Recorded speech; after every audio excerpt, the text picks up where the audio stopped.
parties, beyond church, beyond weddings on Saturday and other stuff. It was a good day. Belated birthday greetings to your beautiful daughter. Oh yes, I had My in-house. Pocus, as I call her, little princess. Oh, She's that's no what, like she's that's not what POCUS means? for me. That's what it means. She's my princess, and I have two princes. And I tell you a story as we start. You know what you say over your children is important. A bit of parenting tip this morning. I remember. I always the is that you are telling your son at home. I say, what do you mean? Him do something wrong? No, she say, we're talking and he gets up in the middle of the class and declares that he's a prince. I say, but that's true. He is a prince. Because life and death Prince is of the House of Palmer. Yes. Life and death is in the power of the tongue, and you shall eat the fruit thereof. So I was getting the fruit of what I had spoken in his life, in terms of his self-esteem, in terms of declaring, this is what God says about you, and that is so important. Yeah. All right. Very good, sir. Thank you. I was telling about my co-host here now, because some of the time she deliberately knows what that means when they say you're pulling somebody's leg. Yes, please don't charge me with that. But I pulled the pastor in the environment of the University of the West Indies. We really reconnected most recently, and it's been a whirlwind tour since then, hasn't it? Yes, it has been. Sometimes I see you kind of learning me, and I can see the stress. But God bless you for sticking with it. I enjoy doing the program with you. You know, yesterday at some point in the day, a friend just kind of flitted across my mind, and I had such a feeling of gratitude. I have a friend who, during the pandemic, might have been just before the pandemic, he started to prepare dinners on Sunday, and for a price, you can get dinner for a household of 3 to 5 persons at a very reasonable price, and he delivers it. And let me tell you, even if I say no dinner for me this Sunday, my dinner is delivered. And I was thinking about it, and I was just reflecting and saying, he has never once said to me, well, maybe I know with all the different things you've been through that this would be a convenient thing for you, or I'm doing it for you. Can I tell you, I get the meal is prepared, it's delivered. There's no bill with it. I pay when I can and want to. Not saying that this is the way he runs his business. No, I thought about it, and I said, there are some times when people are just put in position to be a support and a blessing to you. You never discuss it. I've never asked for it. There's sometimes I just do a transfer to his account because I think like, hold on, when was the last time? I was reflecting on it, and I started to do a note of thanks to him and his wife. God, they're both my friends, and I just wanted to acknowledge it specifically. And would you know, as I start to type the note, the bell rings, and Robert was at the gate. Okay. With it done. We hadn't even spoken about dinner. When he came in, I said, I was just sending you a note. I sent it off. I think in this season, as you rightly said, in this season when we are acknowledging one of the greatest gifts, well, the greatest gift that those who choose to accept it will ever receive, it's just a good time to look through your own experiences and see the angels, the persons who have given to you, have supported you, didn't even know that they were supporting you when they gave. They just gave out of the fullness of their heart or the overflow of their basket, whatever it is. But if you counted it a blessing, and you know what I mean by this, please take the time during this season to give thanks. Now it is so easy. You don't have to plan no big speech. You can take up your phone and take your time and do a text. Sometimes, you might not feel like you can articulate it, but you can do a small text that just says, you've been a blessing to me, thank you. And that is such a very important principle. And that's a gift in and of itself, because I know that when someone acknowledges that something I did was a blessing to them, I am lifted up by it. I appreciate it. Sometimes it's the only good thing in the day when someone, Just says, look out for "Hey, you. I And remember you. You were good to attitude. I me." call it an attitude of gratitude, and a mindset of abundance. That we don't live in a scarcity mindset. It is a mindset that speaks to abundance, an attitude of gratitude. There are more things that are going and continue to go right for you than the things that are going wrong. And if you focus on that, for That was me, in your sermon yesterday, wasn't it? it shifts. I heard you saying, "Lord." You were Shifts. speaking about Shift. the prophet Elijah and when he asked for his servant's eyes It's to to be be open open, so yes, that he man. can And see see. what Lord, or I what you're said doing. tomorrow morning I'm gonna show off and let Pastor know that I listened to him. No, but it. So It's you over. see, I listened. Yeah, but it's true that our eyes can be Mhm. open to To see. all of the good things Yeah. that are happening, because it shifts the focus. Because our normal default position is to complain. You know that. Yes, it is to see what is not there, what's Yeah, missing. right. Isn't that weird? Because that's almost converse to faith. Yeah. Because faith is believing in the good thing that you can't see, Mhm. whereas we tend to be complaining about And the, becoming the fearful. good the bad things. What is it now? The good things that we don't see. Yeah. So, wow. Yeah. Okay, I'll think about that one at lunchtime. I have to Yeah, but pack an that attitude away of gratitude because that is happening, it's changing. believing that the good thing you don't see will materialize keeps you motivated to reach for it. But at the same time, complaining about the good thing that you don't see, just pulls you down and weighs down your spirit. Yep, anti-gravity. Yeah. All right, so we are determined this week. We're pulling into the last few weeks of the year now. Gratitude. This is a very important time spiritually because whether and let's sometimes the word devil just sounds like a fairy tale type thing, but we do understand that there are forces of Darkness. good and evil, and whether it's darkness and light or whatever, the opposite forces in the world that keep things in balance. If it pull too much to one side, you're out of balance. So we strive. I replace that word. We strive to maintain balance by pulling off, dispelling the bad, or using light to dispel darkness. Yes. So the counter forces. Yeah. As it comes to the end of the year, and this is how I look at it. However you calculate your year, because we are sentient thinking beings, we create structures in which we plan and we create targets and we say by this season or that season I want to have accomplished this or that, and usually it is the positives, we want to. So the forces that work against you achieving the good things that you have set for yourself, they work with your calendar. True. So as far as things are concerned, as you are approaching that point where you're going to run your audit and take check and you're now maybe even speeding up things that are behind, you begin to, it is the same way that it moves in tandem with your rhythm to speed up, to distract, to pull away, to tear down.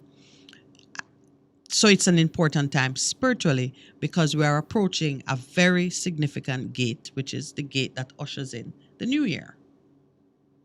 So you look at, I said things turn up. I learned that. I know you're always testing my knowledge of these Streets, huh? street. Yes, you're testing my street I said creds. he was a 6. Right. Which one? He was Who's a that? 6. The Don. Oh, the Don. Yeah, but I'm actually a 7. Okay. Okay. All right. I must ask the engineer who is more familiar with the street song. What is a 7? Spiritually, 7 is that complete? complete. But 8 Perfection. is new beginnings. Yeah. Yeah. Right. So we are all under the gun now, whether you like it or not. Some of us are trying to make targets in a positive way, and the forces that oppose us also have their targets. It's not a joke, which it's a serious is thing, to deter It us is from such a getting serious there. thing. Yeah, man. You look at the paper and you see Gregory Park. I'm like, Gregory Park? Gregory Park under siege? The lady said bullet like rice grade.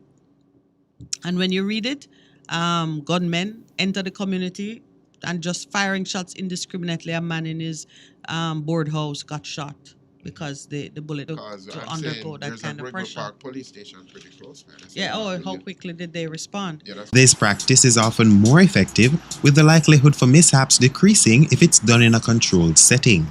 That's where driving simulators come into play. Stay tuned for details on how these devices are improving road safety. I am Jeremy Lee Nelson. Come with the road. A driving simulator valued at $5.4 million has been installed at the Swallowfield Examination Depot in St. Andrew. The equipment was recently acquired by the Transport Authority TA and officially handed over to the Island Traffic Authority ITA. Research shows that simulators contribute to the improvement of higher order skills like hazard prevention in new and inexperienced drivers. They have also been shown to enhance driver training and foster both safer drivers and a reduction in the accident rate of up to 66% for novice drivers.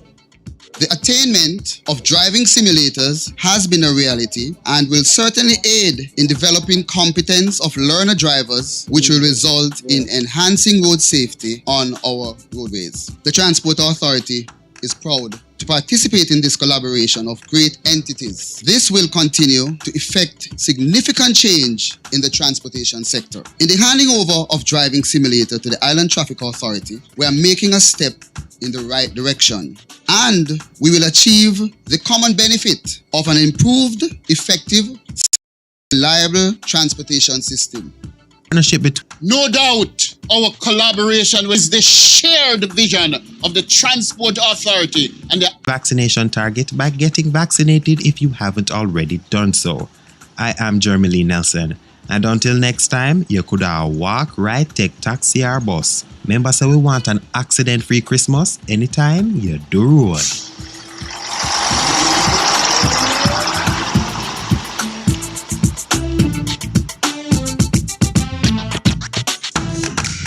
That makes you feel good. I love the station. I think it's great. My station. Moving. My station. Moving. Moving. Keep it right here. Keep it right here. Best FM. Keep listening. What should a taxi service do for you? On-time taxi service is more than just a ride to the other side of town. They offer clean and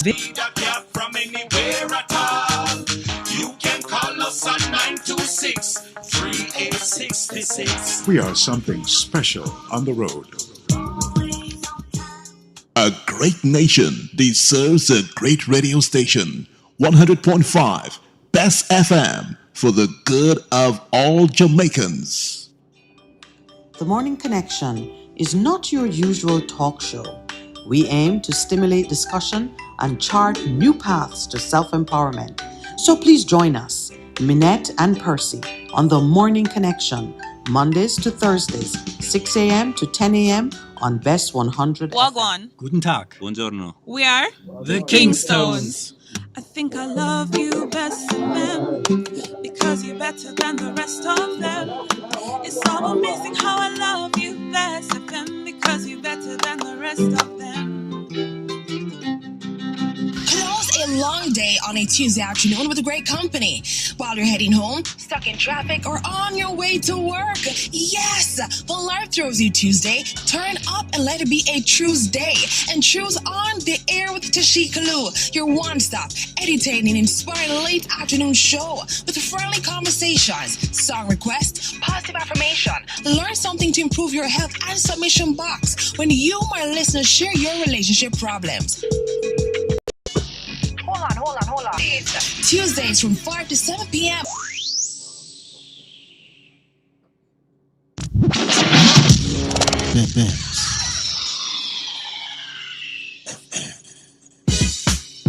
Veg Printers for all your printing needs. We specialize in calendars, flyers, brochures, and more. Call us today at 968-7506. That's 968-7506. Or visit us at 4 East Bloomsbury Road, off Hagley Park Road. Veg Printers, your best choice in printing. It's good. Good morning and welcome back to the Morning Connection. Our hosts, your hosts, Minette and Percy. Well, go on. What a go on, sister, and what a So go you on like- on the you- morning connection. You like our new promotional? Yes, man. Well, go on. All right, you can do the next one. I used to get started. that Well, go way. on. Yeah, but it's indeed.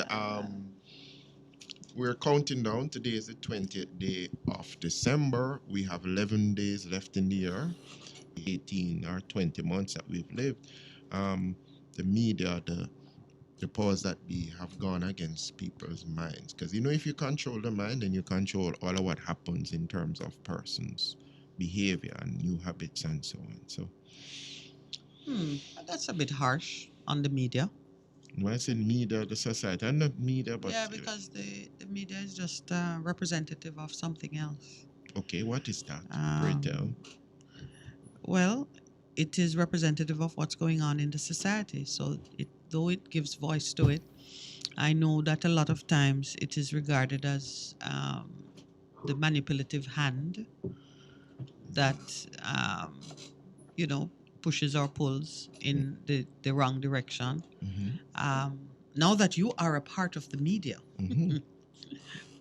journalist Percy, now that you're a part of the media, don't you find that as you choose to give voice to the things that you believe are worthy of being given prominence in discussion or public scrutiny, you are not necessarily yourself putting pressure on the minds of your listeners? Yes and no. I'm putting pressure on them in terms of saying, okay, if you think a certain way, you're going to get a result. So I see myself in the role of challenging what I call mindsets, ways of thinking, for people to begin to think critically. And I do believe that the way that our education system has been structured over the years, we have not taught our people through education how to critically look at the issues and then make decisions. So, yeah. So I'm agreeing to you that we are a part of it. We can sway them either way. But my first thing is to challenge what I call mindsets, to challenge status quo, to challenge ways of how we've thought of things, and says, have you considered looking at it this way? In terms of what is it that you have come to the conclusion? Because, in doing couples, one of the scriptures I use is Proverbs 4. You mean couples therapy? Yeah, couples therapy. You can't just say in doing couples. In counseling couples, yes. Thank you. That's how you help me, to make sure that I'm not misspeaking.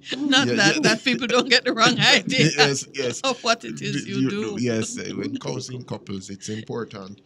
Proverbs 4:7 says, in all I get wisdom, but more than anything else, get understanding. And understanding is so important in terms of the communication process, because you have to ensure that what you are communicating is what the other person is understanding, because between the sender and the receiver, a lot of things can happen. So we have to be so very careful in terms of ensuring your understanding, because your understanding of a matter will drive your perception, and then it rolls down the river after it rolls down the mountain in terms of your decision making, your actions. There is an argument that arts and culture,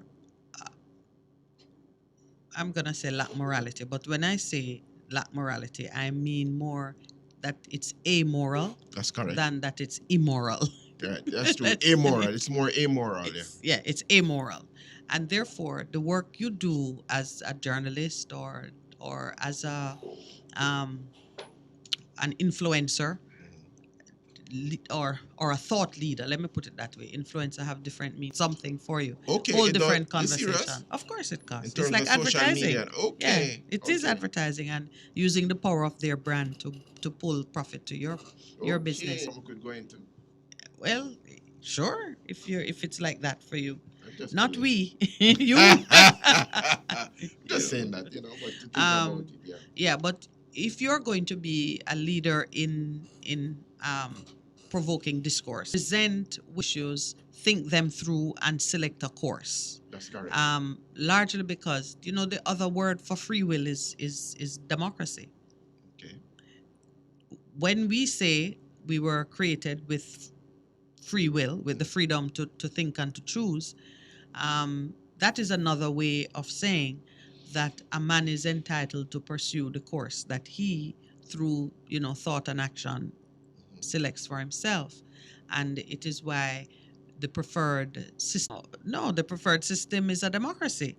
If you cede your free will and allow another person who wants to control it all to have control, then you will have a totalitarian regime in which only one man is enjoying the benefits of his free will.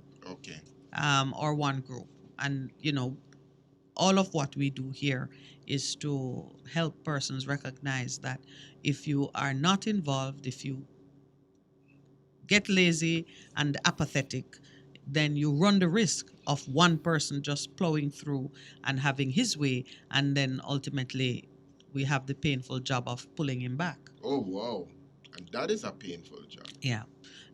But to my main point, if the role of the media is truly, or the role of arts and culture in the society is truly approached with that absence of moral pull to the left or right, then we are that neutral space in which ideas and positions can contend and the will of the majority can emerge. You and I have chosen to participate in a different kind of way, a way in which our own morality, our own sense of where things ought to be, drives the contribution that we make. But we are, I say unique, I don't mean as in there's nobody else like us, but we are taking the unique approach of presenting it in a way that allows other persons to exercise their free will to choose which way to go, even though we may say this way is the way that Scripture, your Creator, has designed for you to ultimately enter into and get the blessing that is there for you. All right. I know that it is commonplace to say that the media is manipulating things or is being used to distract people from what they ought to be focusing on. I don't subscribe to that view. I think media presents issues culled from the mass of what is happening in the society. They pull certain things to the fore, and it is for you to provide a context or to approach it in a way that can give you the benefit of, whatever is in your best interest. So leaders should report, you're saying in most times, the fact without editorializing it? Unless it's an editorial. Okay, so when you say somebody goes out into the field, you must report as much as is possible what are the facts. Yes, yeah. I agree with you. Yeah. Then you allow people, but what has been happening and continue? One side has just controlled it, and if there is a differing opinion to what has been said, it's just censored. You do everything to shut it down, and that can't be right.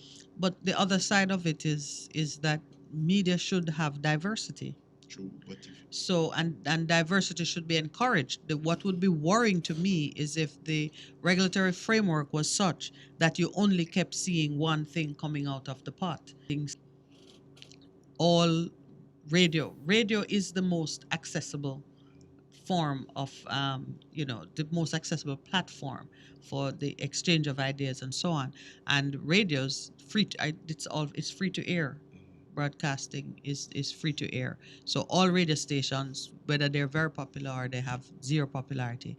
And there's a lot of encouragement too for community radio. So within discrete geographic areas, you can have that platform for voicing and hearing and so on and so forth.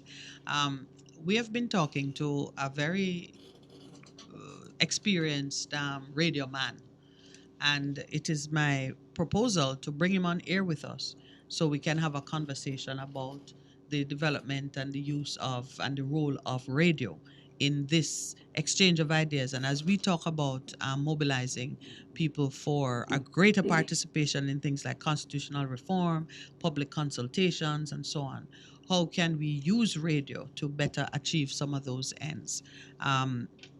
If you don't have access to information right now, per even the United Nations, access to the internet is now a fundamental human right in much the way, yes. And Jamaica has signed on to that from like about 2015 or so on. I certainly have been talking about it. And it's one of the reasons why even the Universal Service Fund and some of its objectives they're not, gifts or favors to the people. It is a right.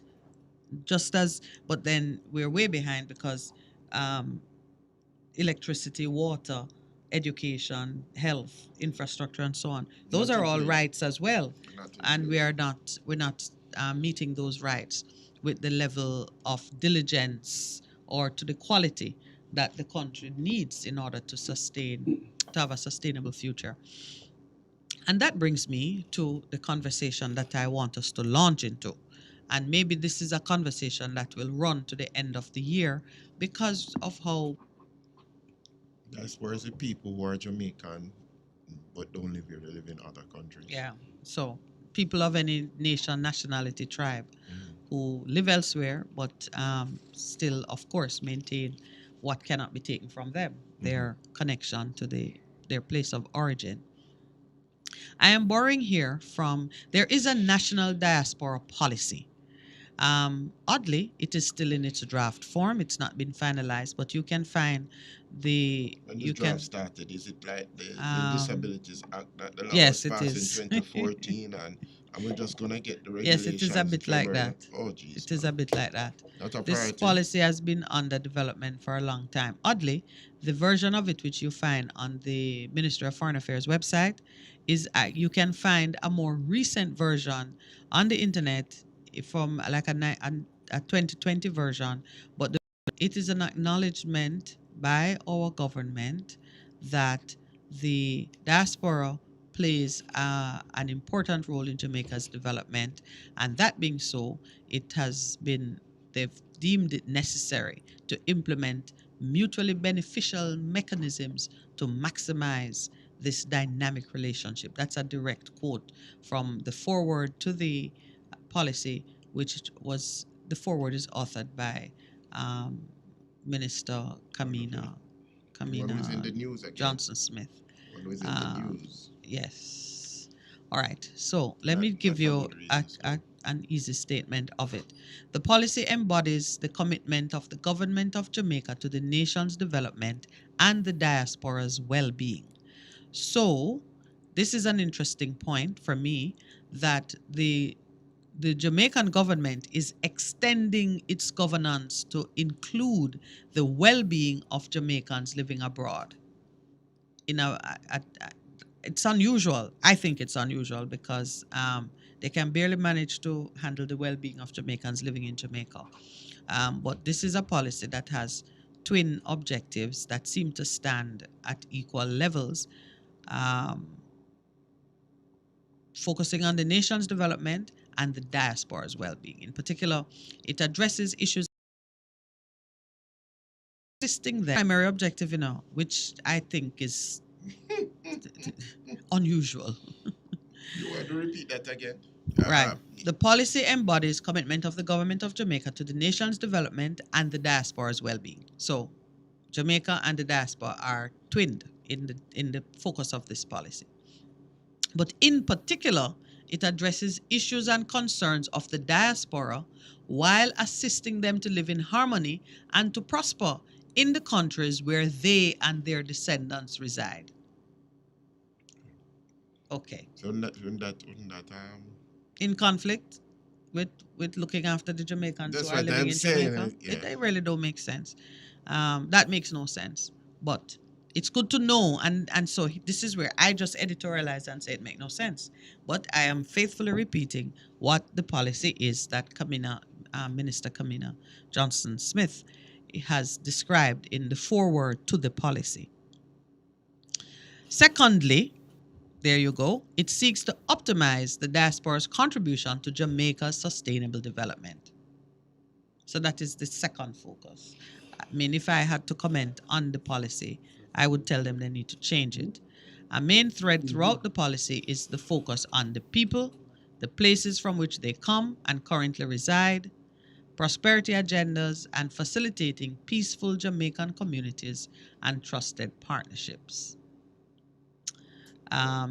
There's no accident to why the policy is so positioned, because it was developed by the Minister of Foreign Affairs and Foreign Trade working in collaboration with members of the diaspora. So naturally, the diaspora's focus is on themselves, including members of overseas Jamaican communities, Diaspora Advisory Board, Overseas Mission, PIOJ, and members of the National Working Group for International Migration and Development. I didn't know such a group existed. All right, so that is the minister's comment on the policy.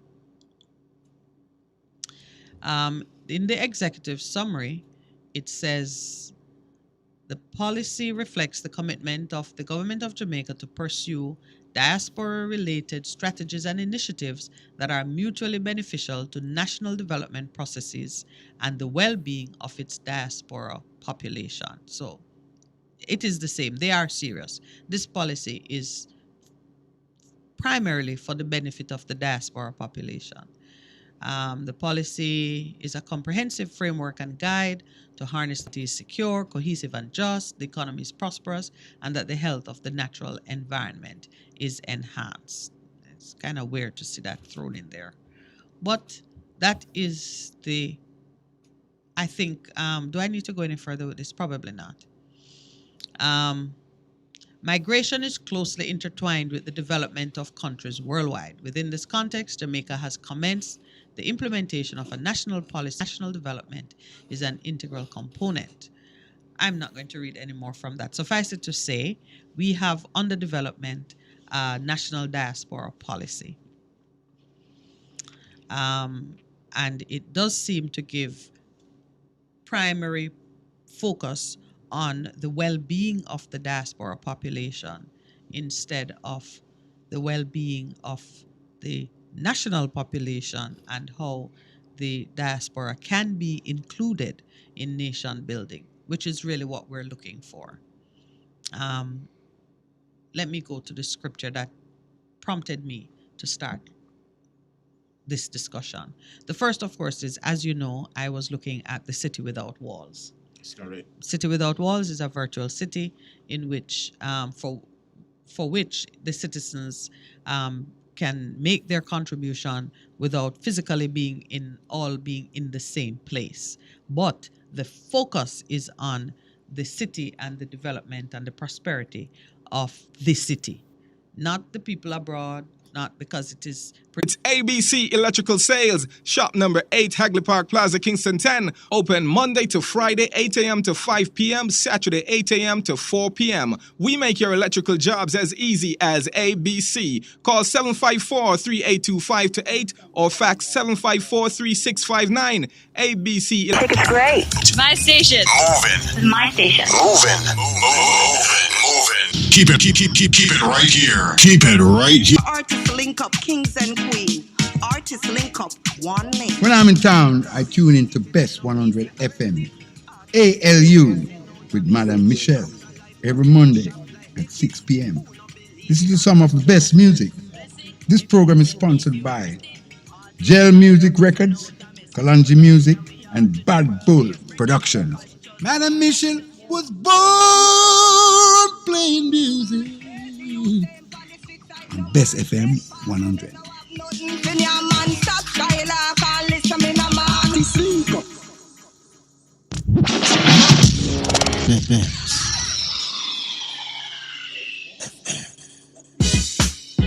Veg Printers for all your printing needs. We specialize in calendars, flyers, brochures, and more. Call us today at 968-7506. That's 968-7506. Or visit us at 4 East Bloomsbury Road, off Hagley Park Road. Veg Printers, your best choice in printing. It's good, it's better, but nothing beats. Best FM. Good morning. Welcome back to the Morning Connection, where we are now delving into some foreign matters. All right, Percy, you go. No. Strong language. No. You go ahead. I was just saying in the break that the diaspora, which is where Sarah that we interviewed on Thursday is a part of that. They're picking up on what's happening because she sent the link out to friends and she getting some good comments and she's been that you would normally have to buy, and Sarah gets her hands on it. Yeah, she packs it and she brings it, and a network of churches and community groups who are familiar with her work will just tell her, from time to time, the kind of assistance they're looking for.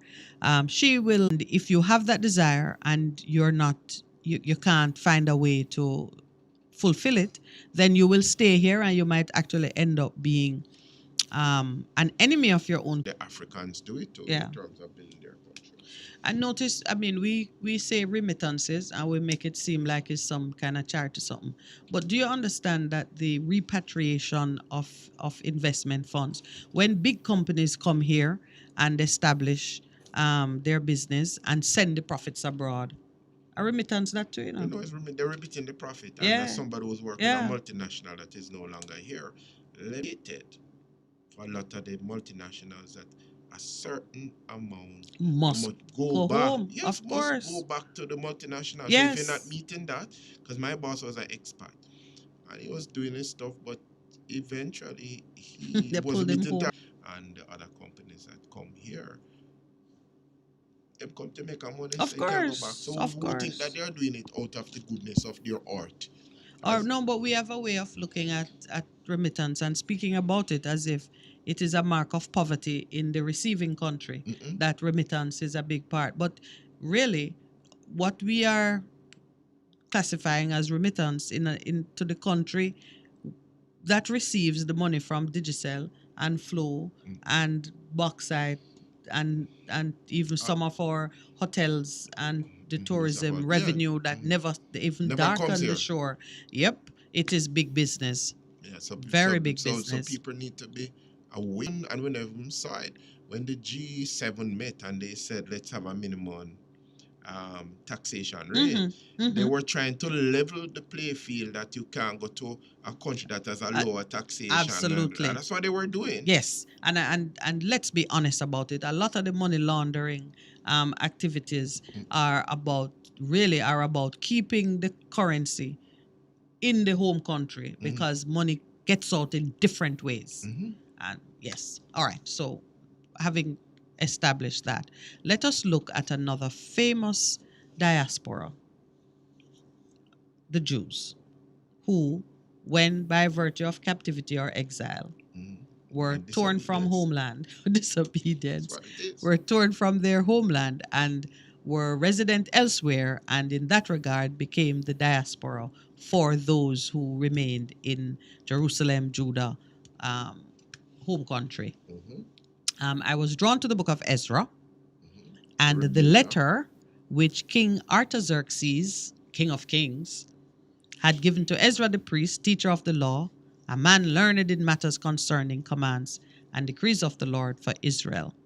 And I'm just going to share a little bit from that letter to set the foundation of the discussion on this business of including the diaspora in our thinking and planning. Now I decree that and I'm reading from Ezra chapter 7, verse 13 onward.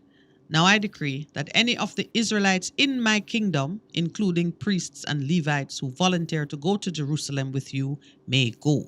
Spoils of war. Yeah, So they were taken there. Exactly. What they do is take the persons that we know of Daniel and Book of Yes, Daniel. they take the brightest and the young and they, yes, Something absolutely. to recolonize them. That's not recondition them in terms of in they becoming a part of the culture. So removing every vestige that they have of what remain to become a part of the culture. Right. So that was But nice. and in so doing, very important point, in so doing, knowledge transfer takes place. They learn the technology, the arts, and the ways, the politics, development. And I mean, Babylon was not a backward place, known for its riches and splendor and great infrastructure and so on. So the spoils of war, you are now in the foreign country, becomes your home, but you are learning many things which ultimately can be of benefit to your home country should you be repatriated. As here it is, Artaxerxes is saying any of the Jews who volunteer to go back to Jerusalem can go back with and priests for the temple of their God in Jerusalem. With this money, be sure to buy bulls, rams, male lambs, together with their grain offerings and drink offerings, and sacrifice them on the altar of the temple of your God in Jerusalem. You and your fellow Jews may then do whatever seems best with the rest of the silver and gold in accordance with the will of your God. I mean, that is favor. Deliver to the God of Jerusalem all the articles entrusted to you for worship in the temple of your God, and anything else needed for the temple of your God that you are responsible to supply, you may provide from the royal treasury. That's what you call favor. Now I, King of the God of heaven, may ask of you, and he sets the limits. It says whatever, but it had a limit. Whatever the God of heaven has prescribed, let it be done with diligence for the temple of the God of heaven. And then comes the question, why does this happen? Why should his wrath fall on the realm of the king and his sons? You are also to know that you have no authority to impose taxes, and he sets the limit. They were not to tax these people who were coming in. We're not deportees, but They were diaspora that's going back. the diaspora was going home. Members of the diaspora were coming home to build home, and they were not to be penalized for it. You know, that raises a couple of principles, because if you've been watching the media for some time, even in terms of the people who want to return home, and there's an association of diaspora people here, returning residents. Returning residents, they call it. There are a lot of factors that determine whether people come home or not. Because people do not realize that people who live overseas, their heart is in Jamaica. But then when they think about returning home, they have to consider safety. We know of a serious problem with crime and violence. It's been alleged for a very long time that people who are returning residents were deliberately targeted by the gangs, even coming through the airport and so on.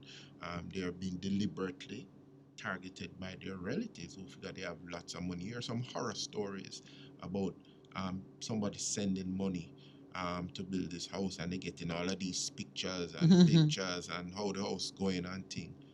And when they come, there's nothing there. The whole thing of deception and scamming is about people's heart. There's also, I think, in a lot of people's minds that the diaspora, up there, have life easy. They don't. When you listen to the stories, when there's sun, rain, sweat, that they've even careful, even in terms of the policies that we write, implementing whatever they bring home in terms of the economic, but even in terms of the talent pool that comes home from Jamaica. I think, what's her name? It's not Mary, it's the other lady who calls regular, who lived in England and she's now back home. And Rachel. Good morning, Rachel. Who is in the part of diaspora. So even as they come up with a policy, there need to be consultation, not only from the people at the top, but the people who are lower down in the whole the hierarchy of things, because they have a major input and they're the ones. You're gonna have to remind me what I was saying. I don't have to remind before you. You start. No, but I'm talking about it. I'm just saying, even with what he said and what he gave them, the favor that they came into was a very important part for them. But I'm saying also there's a flip side to the whole diaspora policy in terms of taking into consideration all of these different elements and coming up with a policy that is good for everybody on both sides. Good for Jamaica, good for the people in diaspora. All right, I think that might be where our paths intersect. Yeah. I was completing the the letter from the king. And this is the letter that was given to Ezra for him to take to the governors of the Trans-Euphrates. Yeah. Yes, so it is a communication. So they understand the power that they came with. Right. And amongst it, so there are some critical things. All right, let me go over it because I lost my train of thought a bit, but I have to recapture it so I can be more Go ahead. focused in what I'm saying.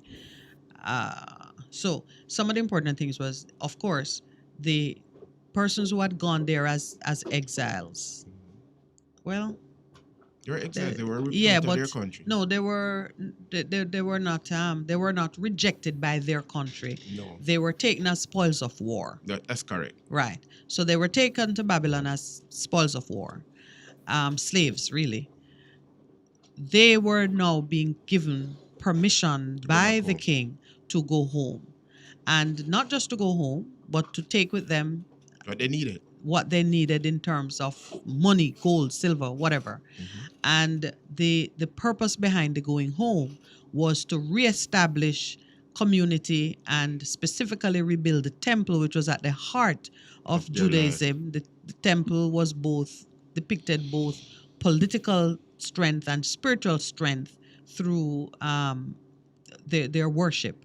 And they were being specifically instructed to spend whatever they needed to on the temple and on resuming the sacrifice. Sacrifice was an important part of worship. So they were being told that you're free to worship. So freedom of religion really was embedded in all of this. Even though they were taken to a foreign country and taught foreign ways, they were being told that it was not illegal to rebuild community and resume worship. And to what you said, because they had been taken and taught the ways, the technology, the culture, everything, they had been recultured. They were now going back with this knowledge.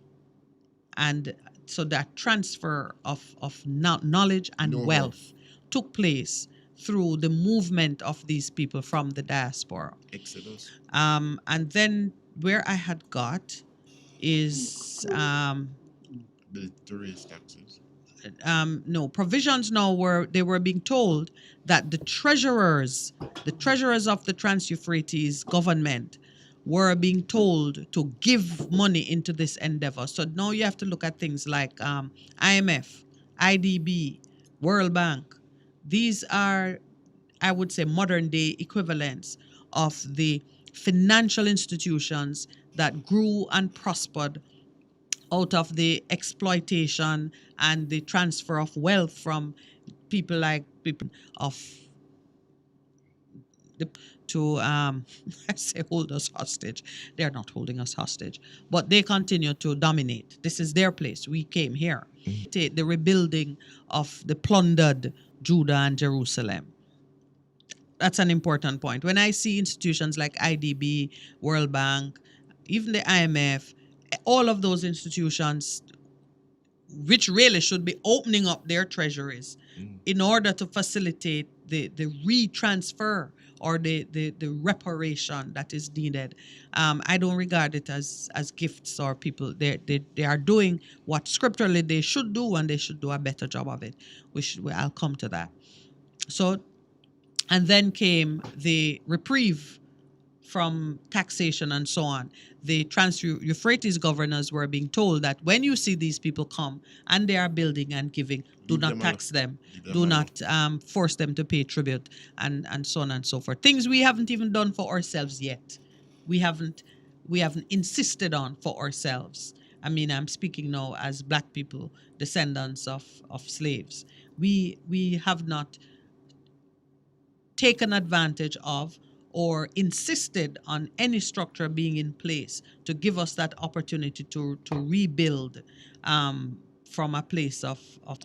The big thing for me, though, in looking at how these people from the diaspora were to help, the king himself, this is Artaxerxes, said to Ezra, "And you, Ezra, in accordance with the wisdom of your God which you possess, appoint magistrates and judges to administer justice to all the people of Trans-Euphrates, all who know the laws of your God, and you are to teach any who do not know them. That obligation to teach. It's an important one. Whoever does not obey the law of your God and the law of the king must surely be punished by death, banishment, and confiscation of property or imprisonment. I'll pause there. So that's Ezra chapter 7 for those who, like me, love to get into the nitty-gritty of things. Here's what stayed with me out of this whole instruction from the king. When you have devastated a country's society, environment, broken them, you've broken them. You have a responsibility. You have a responsibility to fund and facilitate the rebuilding of those structures. And an important part of it is, remember now the temple had been destroyed, everything in the temple stolen away. So even the people who were left there had nothing. They had no center because the temple was the center of who they are represented. Center of their spirituality, center of government. Yeah, it was because the king didn't move without the prophet and the priest, and all of it was tied up in one. And when you raised it, took it down to the ground, and then everything that you have destroyed, the articles that were taken from the temple and taken to the articles which Nebuchadnezzar took, those were sent back when the first wave of Jews came back. Now, because I'm talking about the diaspora, I just want us to bear in mind that these Jews who were going back, this was the diaspora moving to build homeland. And the focus was on building homeland. And there was also an injunction, a mandate to teach. To bring back the things that worked. To help us make us the center of everything. So this is where we take our other break. It's now 8 o'clock, 8:02 to be precise. I want us to take a break on this. When we return, we're going to open the lines in short order. But I want to just make a few more comments on how we are positioning ourselves to engage the diaspora. And then we can all speak on it and see what are the things we need to do better out walls that can benefit from the talents and the wealth of all its children. Please stay with us. We'll be right back. We'll be right back. Hello, I'm Moira Alderson with the BBC News. The Turkish lira has fallen to a record low against major currencies after President Erdogan again stressed he has lost about 1/3 of its value in the past month alone, Victoria Craig reports. It now takes more than 17 Turkish lira to buy $1 US. In January, it took 7. The fresh decline comes after President Recep Tayyip Erdogan on Sunday appeared on state TV, reiterating his staunch opposition to raising rates. He said his Muslim faith, which forbids charging or receiving interest on loans, has guided his views. President Erdogan said those complaining that he was decreasing interest rates should not expect anything else from him. Last week, the central bank slashed rates for the 4th straight month. Usually, central banks raise rates to help tame rising prices. Switzerland has introduced new COVID restrictions, including mandatory work from home, as it attempts to control a surge in the highly transmissible Omicron variant. From Geneva, Imogen Folks sent this report. From today, life for the unvaccinated in Switzerland becomes very restricted. Bars, restaurants, theatres, museums, gyms and sporting events are open only to those who can prove they are vaccinated or that they have recovered. A negative test is no longer acceptable. Essentials like grocery shops, pharmacists and public transport are still fallen as investors fear further coronavirus restrictions. Here's Theo Leggett. Investors are clearly rattled. Several European countries have already introduced new restrictions in the face of the Omicron outbreak. The Netherlands has closed non-essential stores, bars and restaurants, while Germany has banned travellers from a number of different countries, including Denmark and France. The concern is that further curbs on travel and daily life will be brought in, with a significant impact on businesses. Dutch prosecutors are presenting their closing arguments in a trial over the downing of Malaysia Airlines flight MH17 in 2014. 4 suspects, 3 of whom are Russian nationals, are being tried in absentia. Investigators say MH17 was hit by a missile as it flew over eastern Ukraine. It's believed the missile had been brought in from a Russian military base. All 298 people on board were killed. A Chinese influencer who sells products in live streaming events online has been fined more than $200 million for tax evasion. The celebrity Via concealed some of her income and made false tax returns over a 2-year period. She's admitted the allegations and apologised. The size of the fine indicates the wealth accumulated by Via in just a few years. You're listening to World News from the BBC. South Africa's Cricket Board says it will formally investigate the country's Director of Cricket, Graham Smith, and head coach, Mark Boucher, following allegations of racism. The pair were named in an ombudsman's report into alleged discrimination. Here's our Africa editor, Will Ross. Smith, a former captain of the South African Test side, is accused of stopping the wicketkeeper Thami Tsolekile from being selected almost a decade ago because he was black. He's denied all allegations of racism. Mark Boucher apologised after he was accused of using racist language to refer to a player in a team song. Cricket South Africa said both players would continue in their roles during the current tour of India. Doctors in Sudan say one man was shot dead during Sunday's protests against the country's military leaders. Hundreds of thousands of people demonstrated in Khartoum and other protests took place around the country. The Sudanese Health Ministry said 123 people were wounded as a result of clashes with police and the use of tear gas. The pro-democracy protesters were calling presidential elections set for Friday will be delayed. The US Libya envoy Richard Norland is due in the capital Tripoli today. With voting due in just a few days, there's still no final list of approved candidates, and bitter arguments continue over those eligible to run and what powers the winner will have. And the arrival in Tripoli today of US envoy Richard Norland heightens expectations of a postponement. Though delaying the elections, which is hoped will help bring peace and stability to this divided, conflict-plagued country, could bring problems of its own. Our Middle East analyst Mike Thompson reporting. BBC News. The station that makes you feel good. I love the station. I think it's great. My station. Moving. My station. Moving. Keep it right here. Keep it right here. Best FM. Keep listening. Half a tree, 100, half a tree. Bossy, how you do I take taxi star? Jano, I want to tell you, say, 2 months now, my transmission mash up, and I check everybody and can't hear nothing positive. Yeah, hear me? Yeah, waste all that time I shop around and never call the experts. Winters Auto have them. Them have over 35 years of experience and them diagnose the problem and get back your transmission brand new. For them service excellent and efficient. Trust me, man. Yeah, hear me? Call them at 929-7040 or go to them at 106 Maxfield Avenue, Kingston 13 and talk directly to the boss. Just tell them I'm me, senior. You big star. Yeah, man. Respect my boss. Yeah, try and call him, cause trust me. Winters Auto Spares and Repairs, good afternoon. What a relief.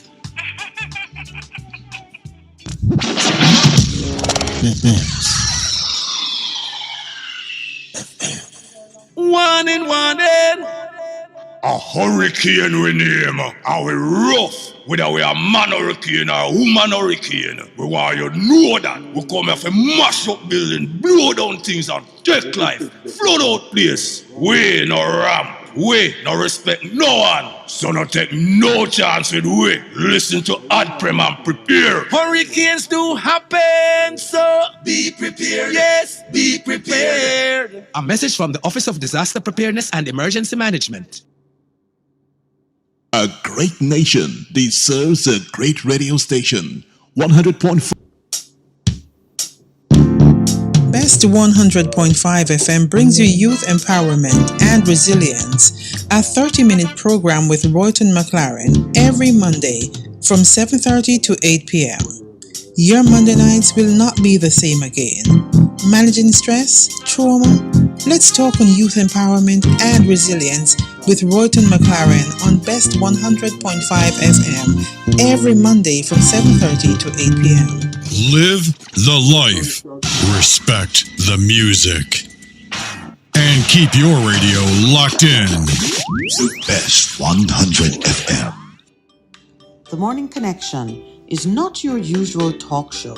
We aim to stimulate discussion and chart new paths to self-empowerment.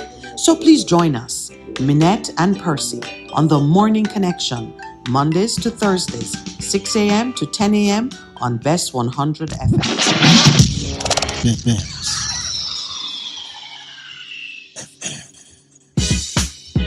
Vejan Printers for all your printing needs. We specialize in calendars, flyers, brochures, and more. Call us today at 968-7506. That's 968-7506. Or visit us at 4 East Bloomsbury Road, off Hagley Park Road.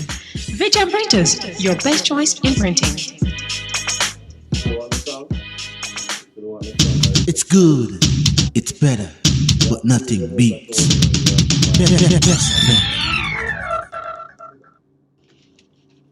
Good morning and welcome back to the Morning Connection. We're here debating, should there be a song or should I finish what I was sharing with you? I think I'll finish it and then we can open the lines, and we do owe you like maybe 20 minutes from earlier up.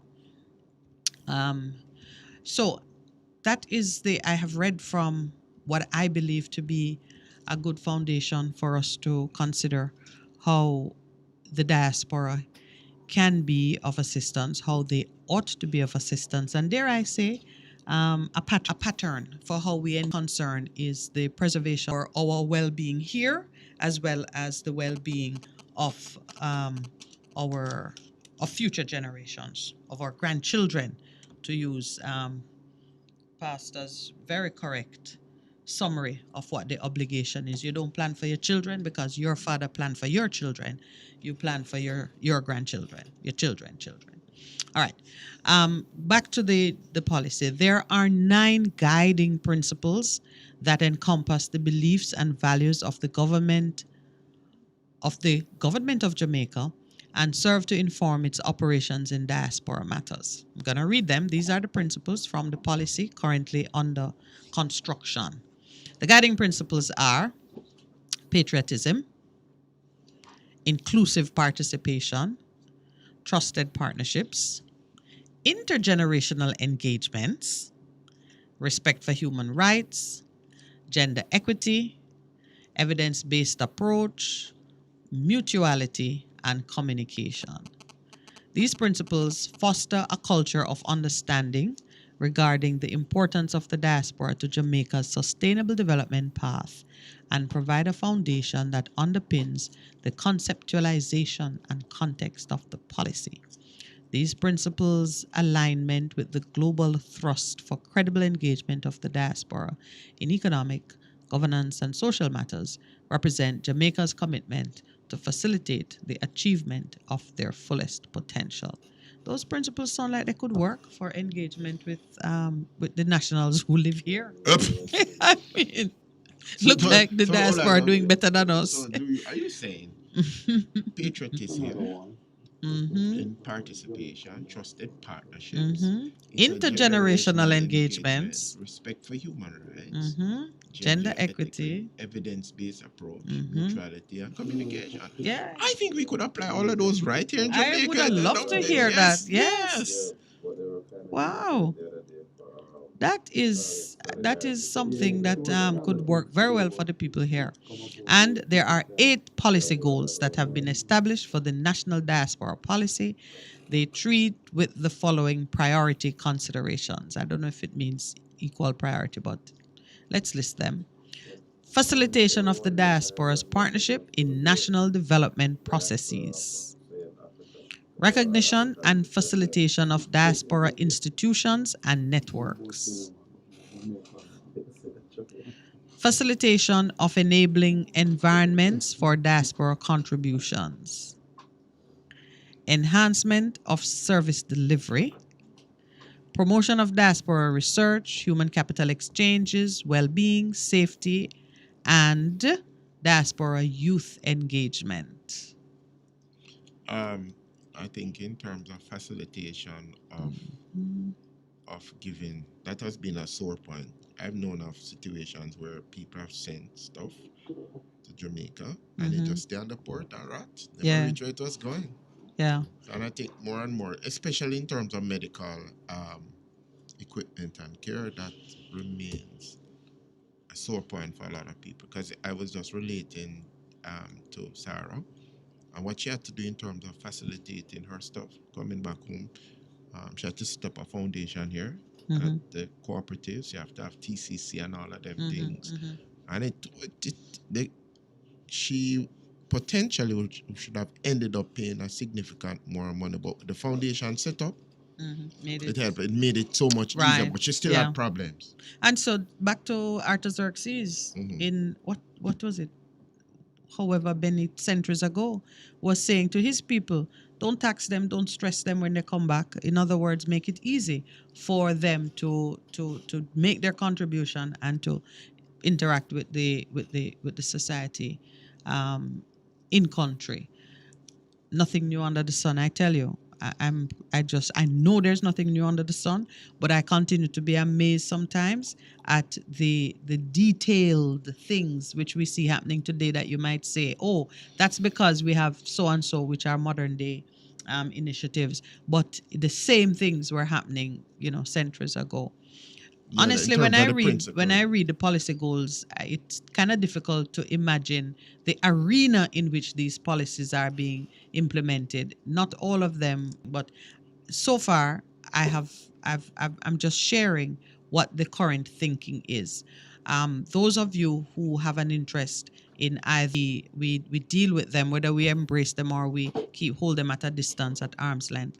I'm stepping up the conversation this morning by laying the foundation, the context for which the diaspora is to be included, the ways they can help, and the mindset we need to have as we engage with them. It is anticipated that active participation from the diaspora, government, and interest and stakeholder groups will enable strategies relating to the following key thematic areas.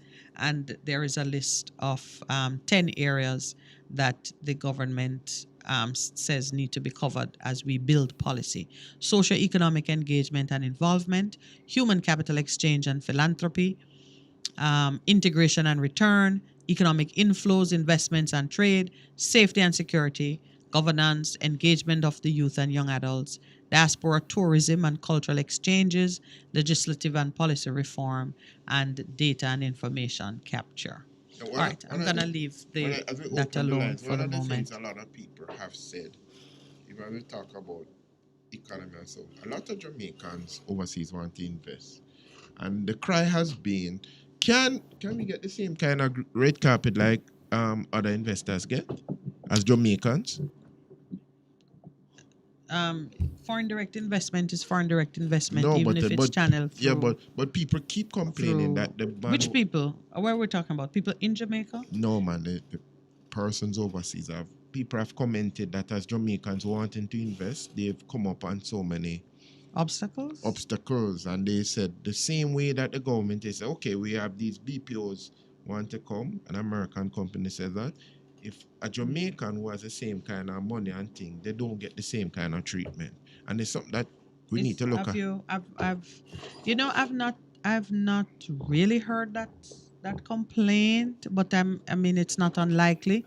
I know that people in Jamaica don't get the same treatment and incentives that are available to foreign direct investors. But in my experience, Jamaicans coming back to do investments are not usually. But if it is happening, there are very easy fixes for that. Real easy fixes for that. Let me just say a special welcome to those who are contributing online. And I see one listener is suggesting that a book called Stolen Legacy by George G.M. James would be a good read, and another one called Secret Relationship Between the Blacks and Jews. And there's a Dr. Ivan Van Sertima whose writings are also being referenced. So if you're not online and you're interested in reading more about some of the issues that I have just touched on very briefly, and not in an academic way, really, more in an intuitive way, there is a lot of literature out there that these are not new issues. Remember, nothing new under the sun. We have one listener who's saying, which party would we be engaging the diaspora for? And I see we have to do some more work on this particular listener, because this is not a party issue. It's not even a political issue, really. It's a development issue, and the political party references have absolutely no place in this conversation. It's one of the things that we are working hard to accomplish in Jamaica, to depoliticize issues of development. Strip it away, strip all the politics. There's no politics in security, in justice, or I should say there ought to be. But we really have to do a better job of that. The doctor said is, if we take the politics out of crime, then we're coming up with better solutions. Because which doctor is that? Professor Clayton. Oh, I see. He's doctor before he become a professor, you know. Dr. Clayton. He said that. He made that very important point. Yeah. Can we open the lines, please? Please remember the numbers to call: 876-619-1508 and 876-279-847. Development. I have been going through the draft policy document, which is available, certain levels of national discussion. Take a look at it and see how even in your own engagement with persons in the diaspora, how you could improve on it and recognize the worth that the diaspora, what a diaspora means to home country. I believe that they are entitled to be engaged, and that there's great benefits that a country can gain from properly engaging with the diaspora. Pastor, there's an article in one of the papers today, quoting from an interview with the outgoing head of the IDB, Jamaica's head of the IDB. No bitterness. It's on No the front bitterness page. towards IDB, as Turner Jones bows out gracefully after what is described as sacking by Banks president. You know, the first report of it said that her contract would not be renewed when it expires. In today's paper, the Gleaner specifically, she is quoted as saying that she had been put on administrative leave since the 15th of December, or since December 15th. She had been placed on administrative leave since December 15th, and her contract expires in March. And I think that is the clearest signal that her services were no longer required. Not just that the contract was going to expire and would not be renewed. Being placed on administrative leave is a clear sign that someone wants a clean slate to start a fresh season with the IDB. The IDB is one of the treasuries. Yes? Mm-hmm. We're in agreement? Yeah. It's one of the treasuries, like the Trans-Euphrates Treasury, that was being opened up to rebuild Jamaica, the Caribbean, Right. The IDB is one such, and personally, I feel that it has not been used to the best effect in Jamaica. What I have seen, IDB funds are typically on lent to existing owners of capital. The same set of people get money all the time.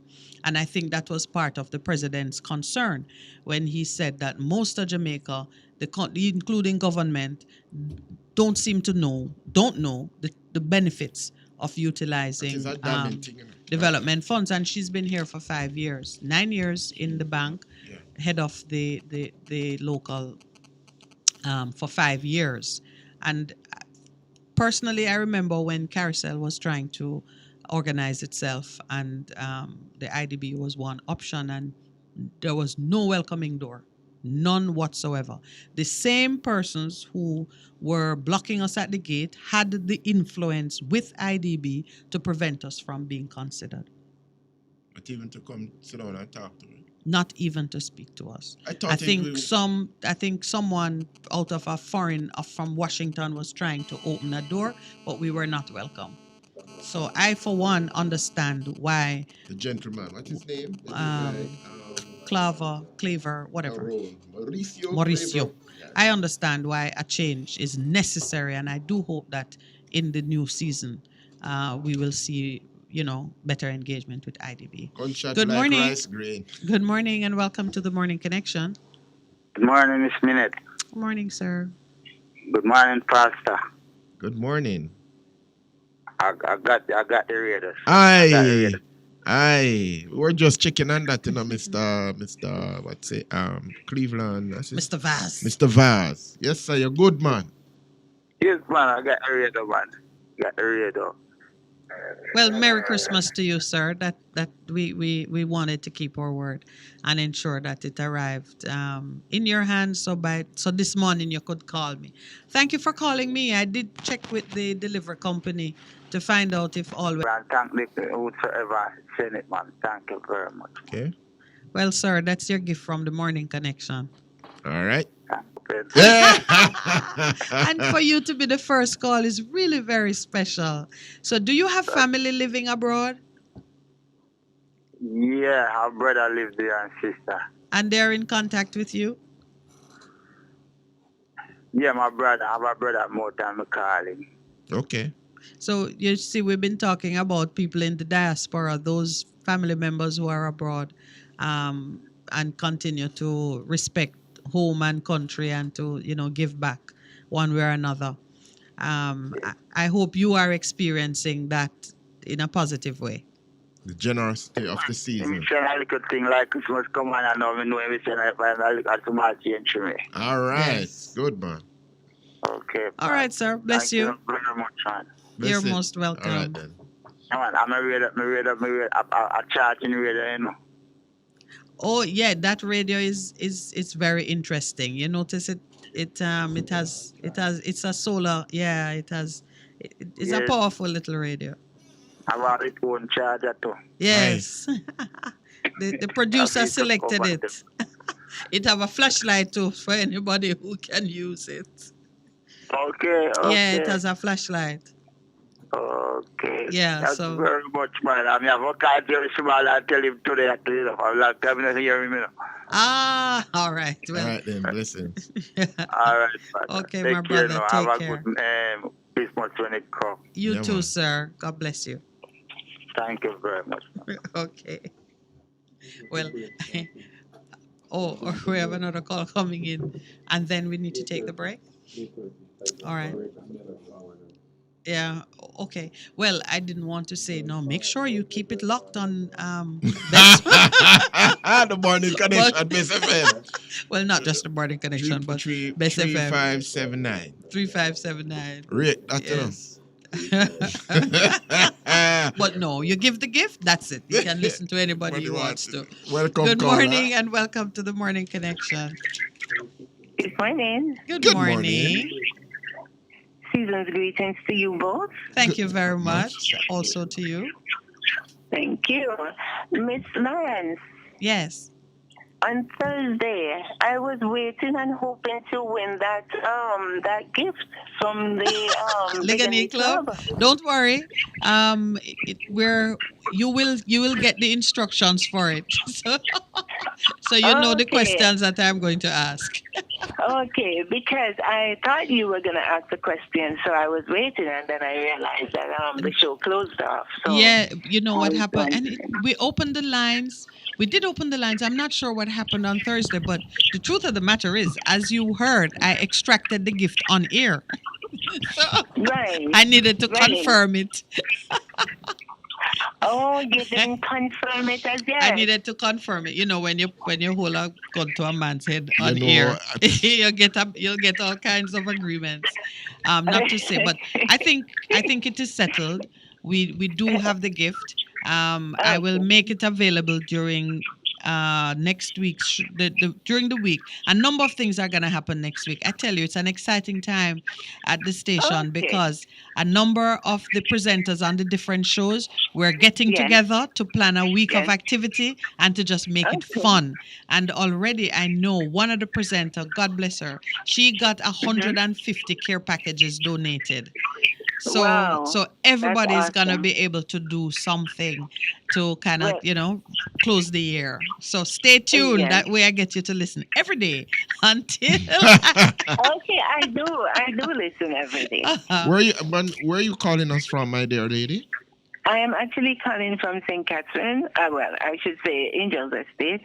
Okay. Angels, okay. Good. Yes. Good for you. All right. Well, and the name is Bailey. Bailey. Well, right. I think that Ligani Club prize have your name on it. Just stay tuned. Thank you so much, and do stay safe. All right. Thank you very much. You also. Okay. All right. Goodbye. We have to take the break now, so we'll take our break and then we'll be right back. Morning Connection. Stay tuned. We'll be right back.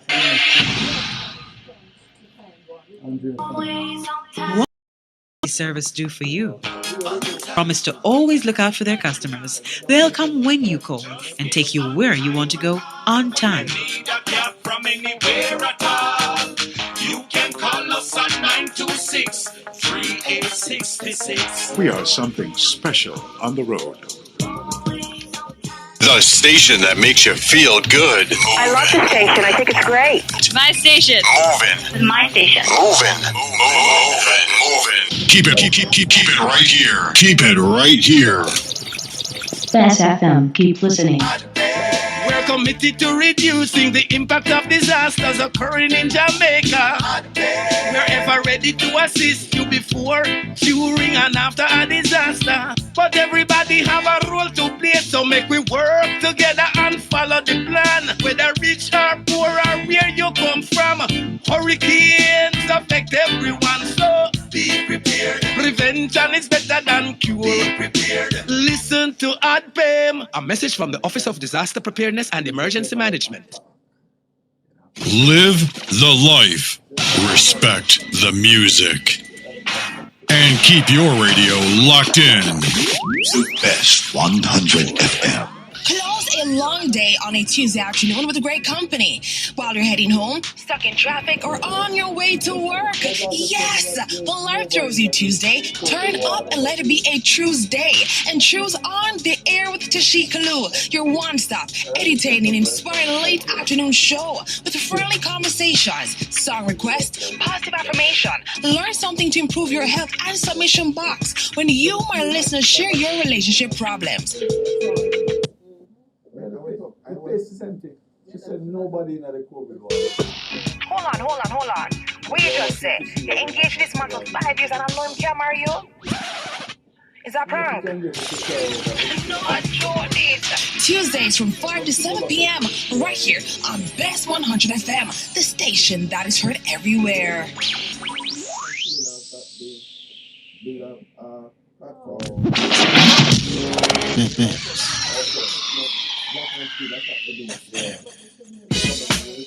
Vejan Printers for all your printing needs. We specialize in calendars, flyers, brochures, and more. Call us today at 968-7506. That's 968-7506. Or visit us at 4 East Bloomsbury Road, off Hagley Park Road. Vejan Printers, your best choice in printing. It's good. It's better. But nothing beats. Yes,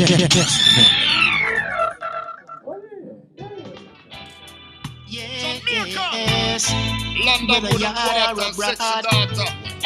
full time we come together, even though it's hard. It no matter where we come from. Jamaica, our roots in the island. Jamaica, it no matter where we live. I am Jamaica, we have so much left to live. I am Jamaica. We may be scattered far and wide to the four corners of this earth, but we're proud to be Jamaicans. We hold our heads up high. We are part of this diaspora for what it's really worth. Full time now we come together, and that and slow life. Yes, I am Jamaica, our roots in the island. I am Jamaica, Jamaica. I am Jamaica, Jamaica. I am Jamaica. Them say we small, yes, we little, but we tolerant. Yeah. And when we go, we are leaders, we no follower. Yeah. Jamaicans, home and abroad. Come on, contributing to your It's not an easy road, but we'll make it together, yeah. I'll help you carry your load. He's not heavy, he's my brother, yeah. I am Jamaica, our roots in the island. I am Jamaica, no matter where we live, say. I am Jamaica, there's so much love to give, yeah. I am Jamaica. Oh, love. Say no matter where we live, say. I am Jamaica, there's so much love to give, yeah. I am Jamaica. Okra, miss steam fish aside a white rice. Coconut water wash that tongue well nice. Downtown just pop up on the street and roll dice. Jamaica the flavor, yard of the spice. We may be scattered far and wide to the four corners of the earth, but we are proud to be Jamaicans. We hold our head up high, high. We're part of this diaspora. For what is really around. Full time we should come together and big up the land of our birth. No matter where we come from, I am Jamaican. I am Jamaican. No matter where we live, say, I am Jamaican. There's so much love to give. I am Jamaica. Them say we small, it's we little, but we tolerant. And where we go, we are leaders, we no followers. Jamaicans home and abroad, contributing to your. It's not an easy road, but we can make it. We'll make it together, yeah. I help you carry your load. He ain't heavy, he's my brother. Jamaica, our roots in the island. Jamaica, no matter where we live, say Jamaica, we have so much love to give you. I am Jamaica. Okra, miss steam fish aside a white rice. Coconut water wash that tongue well nice. Downtown just pop up on the street and roll dice. Jamaica the flavor, yard of the spice. Good morning and welcome back to the Morning Connection. That was our diaspora song. Coconut water. I was looking for a diaspora song, and in the break, Percy and I were looking at just some of the other ways that the diaspora gives back, and I introduced the novel idea of regarding the relationship between country people who live and go town, rural people, rural urban drift. Yes. I called it. Percy bringing me back to mind my manners and stop that word country people who go town. But I am in that category, and can I tell you that the same sentiment that drives someone in foreign to give back to homeland, because they're not really giving back to homeland when you think about it. They take an interest in persons in the communities that they're from, or in family whom they've left behind, regardless of where that family is living, because that sometimes family move.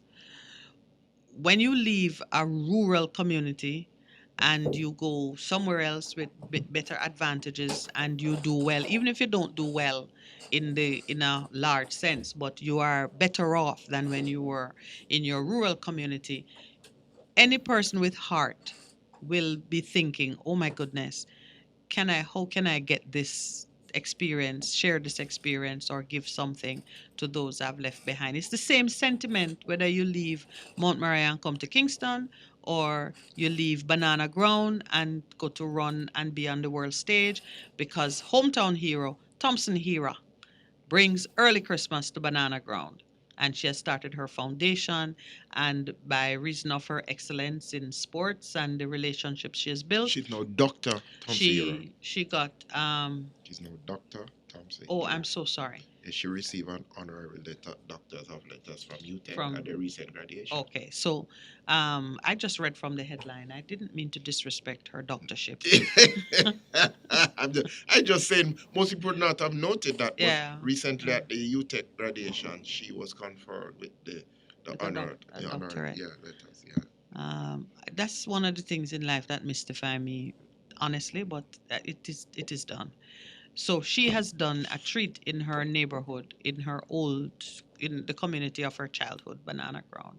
And that is another way of giving back. And it really, in my way of thinking, whether you are, rural girl who came to urban center and did well, or you went to and you give back financial contributions. And here we like to when you make changes at that. Yes. We know Shelly Ann Fraser. What is her married name again? Fraser Price. Fraser Price. She does it. Usain Bolt is he also other of our athletes, and it's just a very wonderful attitude and contribution to make, and it's very inspirational.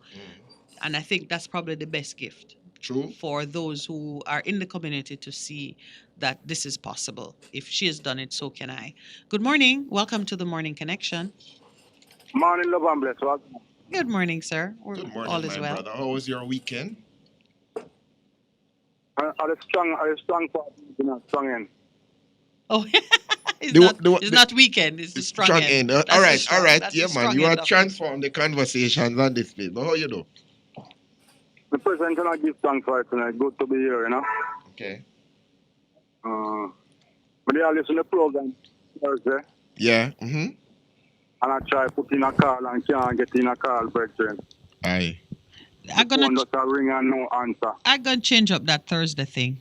We are sad when we are unable to take the calls and to know that you were trying and couldn't get through. But make we're your gonna point. change it up. What jumped out of the two conversations that we had on Thursday to you? The lady who out of her humble is giving back to persons all over the country, and Professor Clayton was talking about crime and violence and a whole heap of things related to that. What are your thoughts? It's a good thing. The lady the one to give back something, Yes. I want to rich people in Jamaica, I want to poor people in that, And the sharing is not so nice, Okay. Not share. Okay, the poor people them try. Come like not low poor, not dead. Okay. No movement, not dead for them, and then them lock down the thing, and a long time them a lock with them, That's true. long them a lock with them, a keep with them, them don't go lock with them, and them a keep with them too, Okay. I hear you. And right now you have over 200,000 school people they can't find, and I want to youth there. Yeah, that is of concern to me. And it never had to be that way. Other countries have done differently and they are moving ahead. Places in the States, places in Europe who say, let's do it, and the children have not been affected. So we have to come up with something that works in terms ourselves. And if it is hospitalizations and cases that are driving it, there's a strong case now for us to really not lock down totally. So we have to really consider it though. But go ahead, sir. And I don't hear much about these youth. Yeah. The Minister of Education, the silent. Well, on the weekend, she was busy defending her performance against a criticism by a principal of a particular school, I've forgotten, and head of one of the associations, who said that the ministry has not done well. And he's used some very strong language to describe the poor performance. And instead of addressing the concerns, she was really standing up to say that she and her team, how well they have done. And I disagree. She has not done well. They have not done well. We the people out here see where we're We'll going. try and find it. And we know where we're going. But you come and talk about you doing well. Well, a big place to chat. I mean, we've been shortchanged. The youth, them 200,000 youth missing out of the schools are fine. And you do well, but But yes, she was defending the ministry. The ministry described the This was a principal who was making some specific comments concerning rights. Let me tell you, the organization is JAPS, JAPPS. And school principal. Yeah, President IC, Jamaica Association of Principals and Secondary Schools, gave the Andrew Holness administration a failing grade for what he said. First, I have seen it, and we must not be afraid to call it out in the interest of our country, said Slippery Slope. So you're not alone in that observation, my brother. Those are strong And statements, these are marred in corruption. Yes, poor leadership, mindless this policies. and the And they're mindless. deaf to what the people are saying.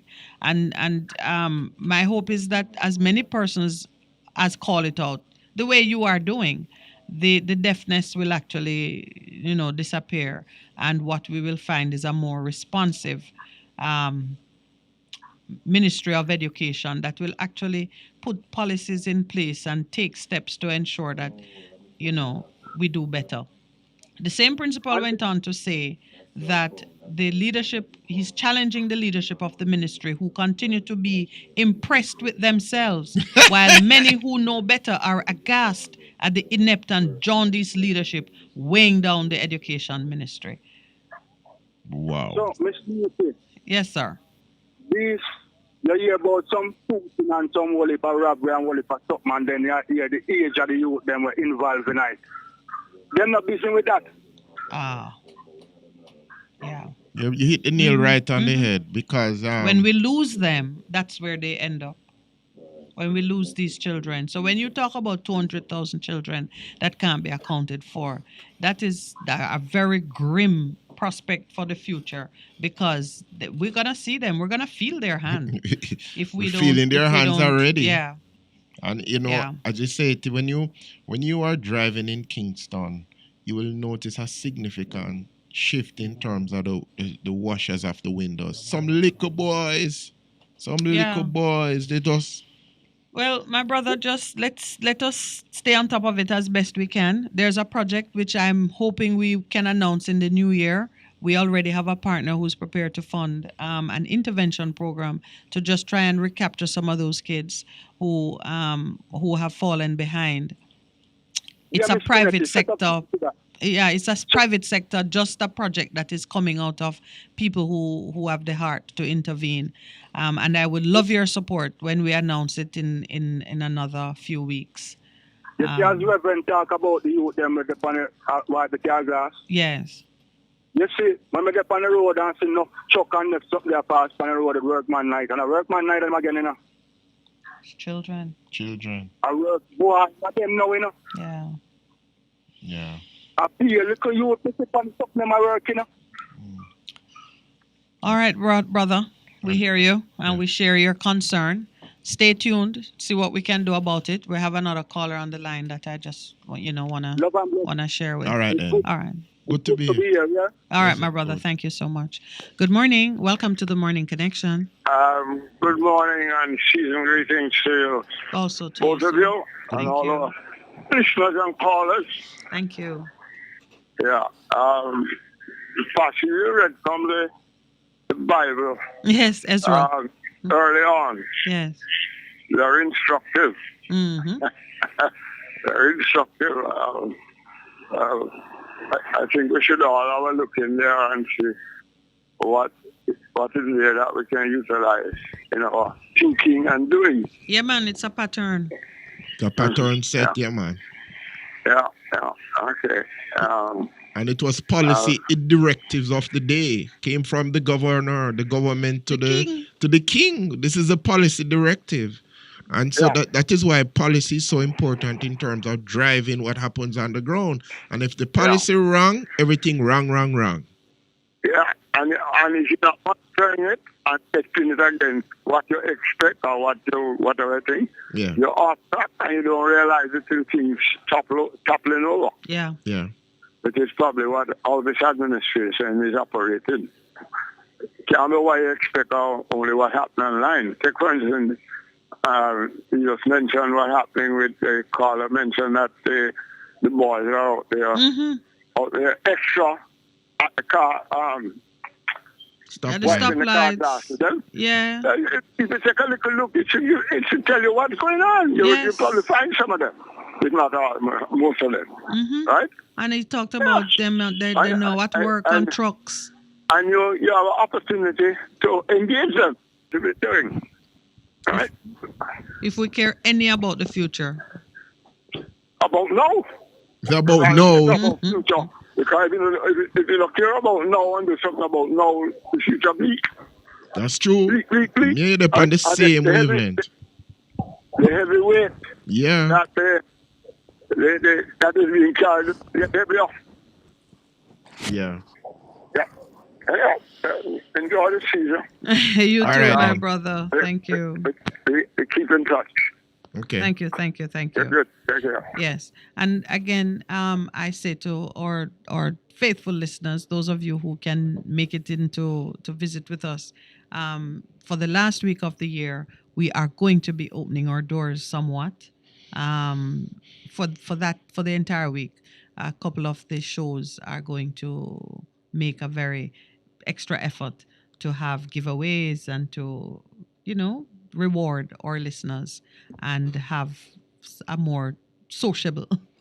Yeah, interaction. Yeah, we're having I'm real trying to describe interactions. it without calling it a party. No, we'll have interactions with our favored listeners, those who want to come in and stop by and see our faces. So, We're you gonna know our have- voices, but you don't know the face. You don't know my beautiful co-presenter. How much I gonna need to pay you for that? You're not going to have to pay me nothing for that. You don't have to pay this influencer at all, my sister. You understand? As we were speaking about things. But there's a point I make as we talk about the people waiting for the call. I have been involved in full-time ministry for, this is 26 going to 27 years. Oh. And when we used to operate at 58 Half a Tree Road, there would have our care packages, and some of those street boys would come and we give them packages. And I'd be on the street and I'd say, "What, my reverend?" And I couldn't pick up the face, Yeah. But now there's this one who I know by face. And I said to him one day, "My brother, how old are you?" And him say, "I'm 40. This is, you don't see it in his face. Yeah. And I said, "How long have you been here?" I'm saying, "From 18. So he has been On the street still on the wiping street. with, yes. Still on the street at Yes, 40. and it blew All my right, mind. Let's take the call. Good morning. Welcome to the Morning Connection. Hi, morning. Good Good morning, morning, brother. sir. How you doing, Corey? Yeah, man, I'm good, man. Season's greetings. Season's greetings To to you you. also, brother. Yeah, man. Well, I want to talk about the curfew measures. Yes. I think we should be at a place now where we can do more relaxation than what is offered. One of the industries that has been locked down from the inception of this thing is the entertainment industry, where a lot of people at the ground level really earn income from, and is probably a main source of income for them. I hear Mr. Owens say when the pandemic ends that he provides some stimulus for the industry, but when will it end? The pandemic continues for another year or year and a half, which, I mean, when I apply my mind to it, the more rigorous effort, year and a half. I think that could be done because even looking at sports, you can have sporting events. Across the world, have sporting events, and you have actually have patrons, you have vaccinated patrons and so forth. They have different rules and so forth. But we're so backward here that we can't do anything like that. Or we are selective in how we approach it. So I do take your point. Maybe you could mention some specifics in case anyone is listening that might have influence. What are the things you think could change that would give relief to the itinerant vendors and others who survive off the entertainment and the sporting and cultural? We can have patrons, so therefore we can have vendors. It may not be that you're going to have a full capacity, but you have measured capacity. So therefore vendors could still survive from that. Where the entertainment industry is concerned, again, capacity. And even probably some of the rules that obtain in the hotels can be brought to the to the entertainment industry Right. because So they're what kind having of their entertainment. events? What kind of events are you thinking of though? Because you wouldn't have an event every day. For persons who make their livelihood in a certain way, these are one-off events. So Yeah, round robins and so forth. yes. I don't necessarily have a dance, but simple round robins and so forth where you don't have that great level of crowding. Mm-hmm. You know, so we could start there. It could be a starting point. Okay. And so maybe what needs to be addressed is the number of persons who can be present, because even for sporting events, the arena that can take how many thousands, when they talk about it, they're talking about 5,000 or less in attendance. But for round robins, we're still at what, maximum 10 persons?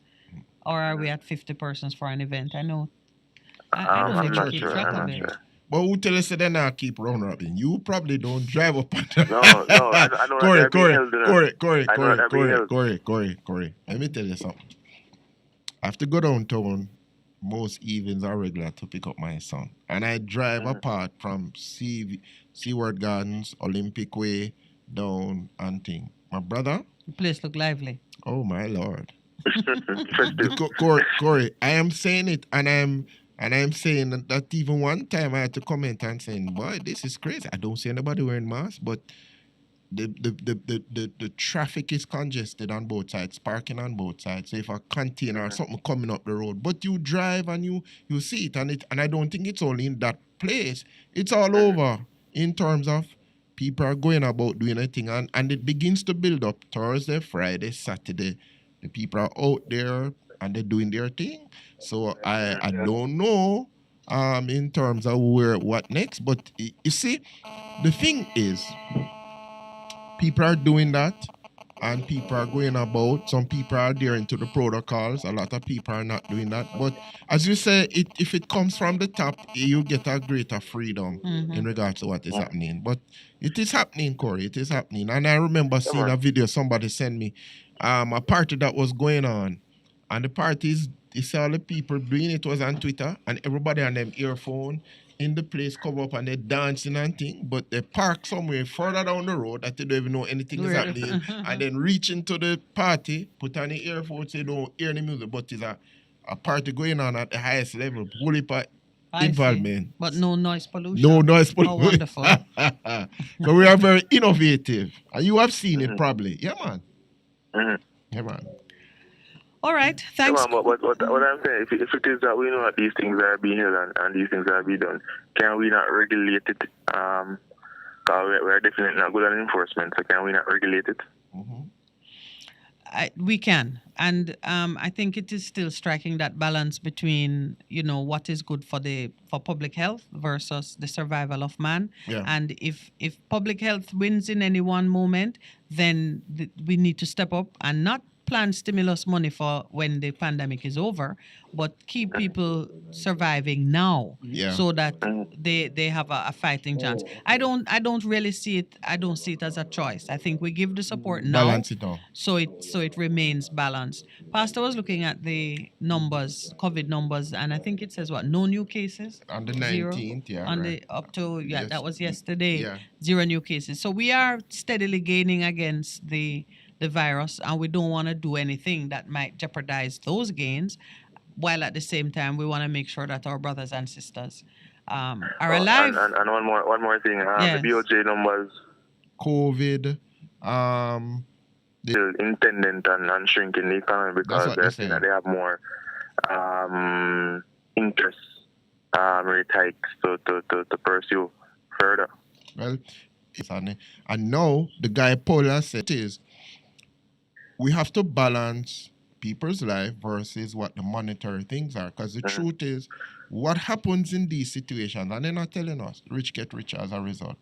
Simply put. Oh, we know that. But in the US, they have a better system somewhat, because then I can see where monetary policy, we mean fiscal policy, because then stimulus rollouts are done and so forth.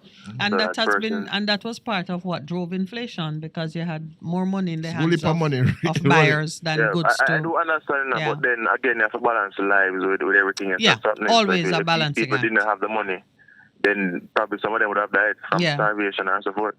Yeah. All right, my brother, So we're going to take balance has another to be call done. now. So thank you very much for sharing with us Yeah, this man. morning. All right. Well, good morning. Welcome to the Morning Connection. Good morning, Mrs. Lawrence. Good morning, sir. Morning, sir. And good morning, Pastor. How you doing? I'm good, my brother. Good. I hope you are at all time better than I. Aye. I'm always good enough. And so, for Mrs. Lawrence, Yes, sir. just keep going good. Informed consent. Yes. Yes, sir. Could you define that from quickly, Mrs. Lawrence? Well, you know what consent means, of course. Yes. You have the ability to say yes or no. And you can say yes, but with full information, full disclosure of all of the relevant information to the subject matter on which you are consenting. So the most popular place for the use of informed consent is in the medical arena, where you are to be the subject of any kind of procedure or therapy. And the doctor has an obligation to ensure that before they pull you in that direction, they have given you all the information, the pros and the cons of it, and especially the cons, so you know the risk that you're taking. So you walk into it, make consenting with full knowledge that there is a risk which you are assuming. Thank you very much, Miss Anne. Therefore, the absence of information Yes. on the effects of the vaccine that you know using, where the manufacturer themselves indicated that they were to be applied only, but not to be applied to persons of a certain type or a certain. Yes, the flip side to informed consent, of course, is what it means for liability. Informed consent is the defense to the person at whose hands you have suffered whatever the worst, the ill effects of whatever procedure you stepped into or whatever product you have used. You see why I mentioned this whole issue is that looking at the information flowing out from the science, that a lot of exemptions were identified by the manufacturer. Yes. That certain people of certain types should avoid taking the vaccine. In fact, if you have noticed, Jamaica in particular, what you get gifts. Okay. So, and it is handled in a way that insulates the manufacturers, or that seeks to insulate the manufacturers from direct liability, because they give it into a program and the program gives it to you. And if you pay something, or mostly we don't, if you notice, we've got a lot of gifts. Yeah. So I think that I would say that the approach by the government is not right. Well, they should give all the information. They should give all the information. And I think over time it has been getting better and better. When you start off, and the world is panicking and everybody is, unsure of exactly what to say, how much to say, and how to say it, there will be some missteps. Go ahead.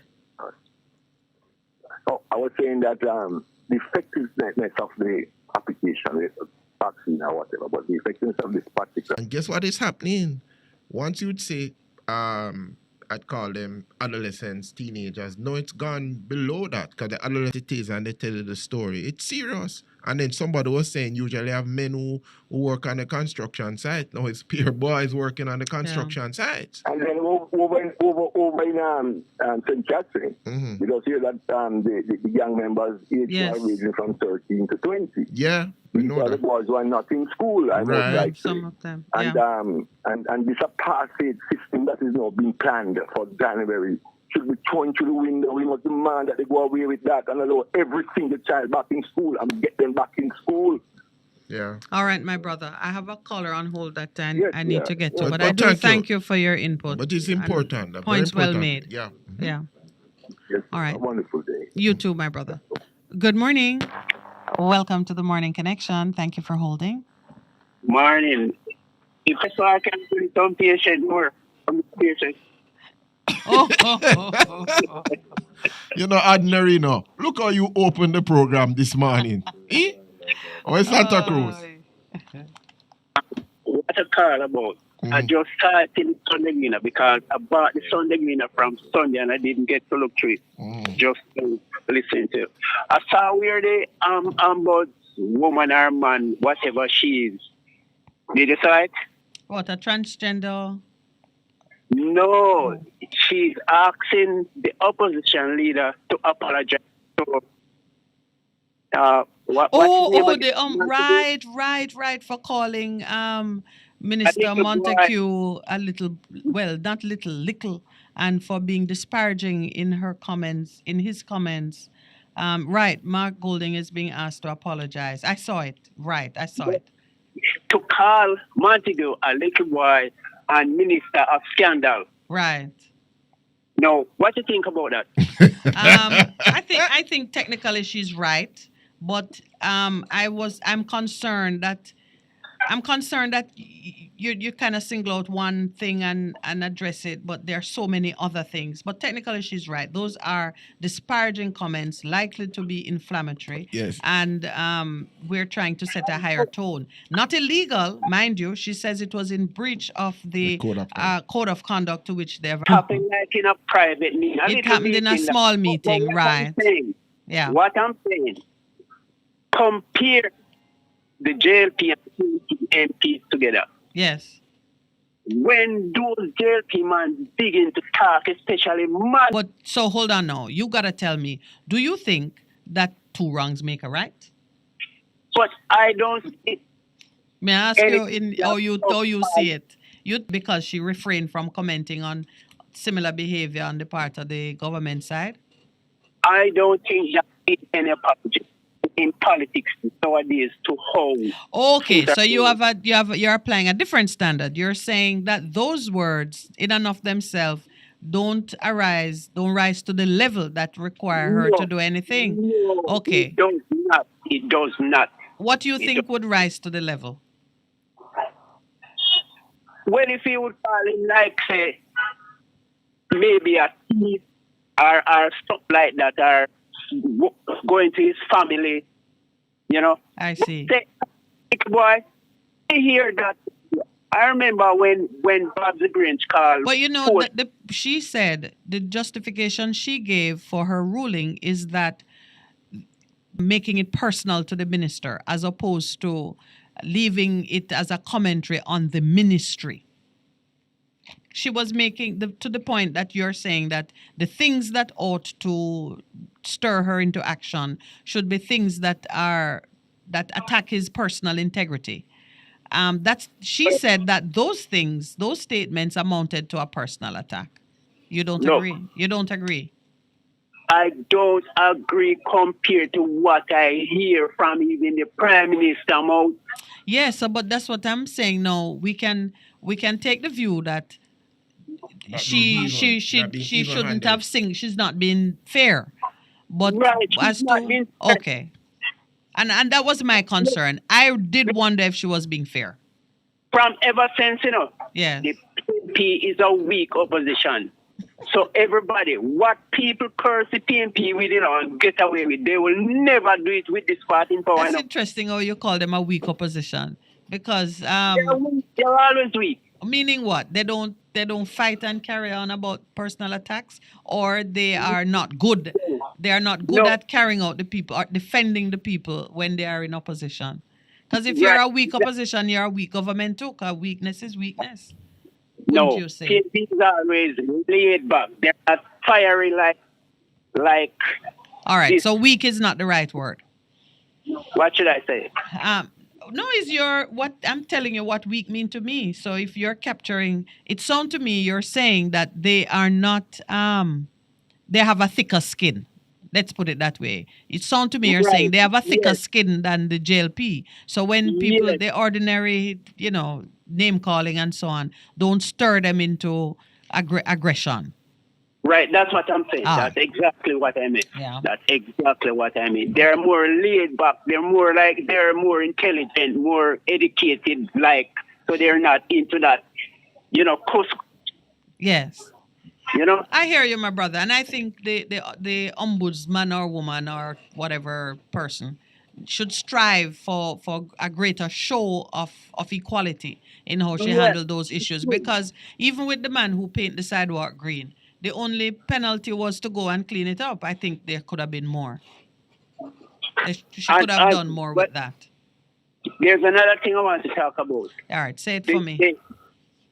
That control entertainment. What's it again? Is it Grange? Bob the Grange, right? Yes, right. Go ahead. The biggest I saw ministry. TV this morning where she said the government is giving, I think it's 90 million to the entertainment people.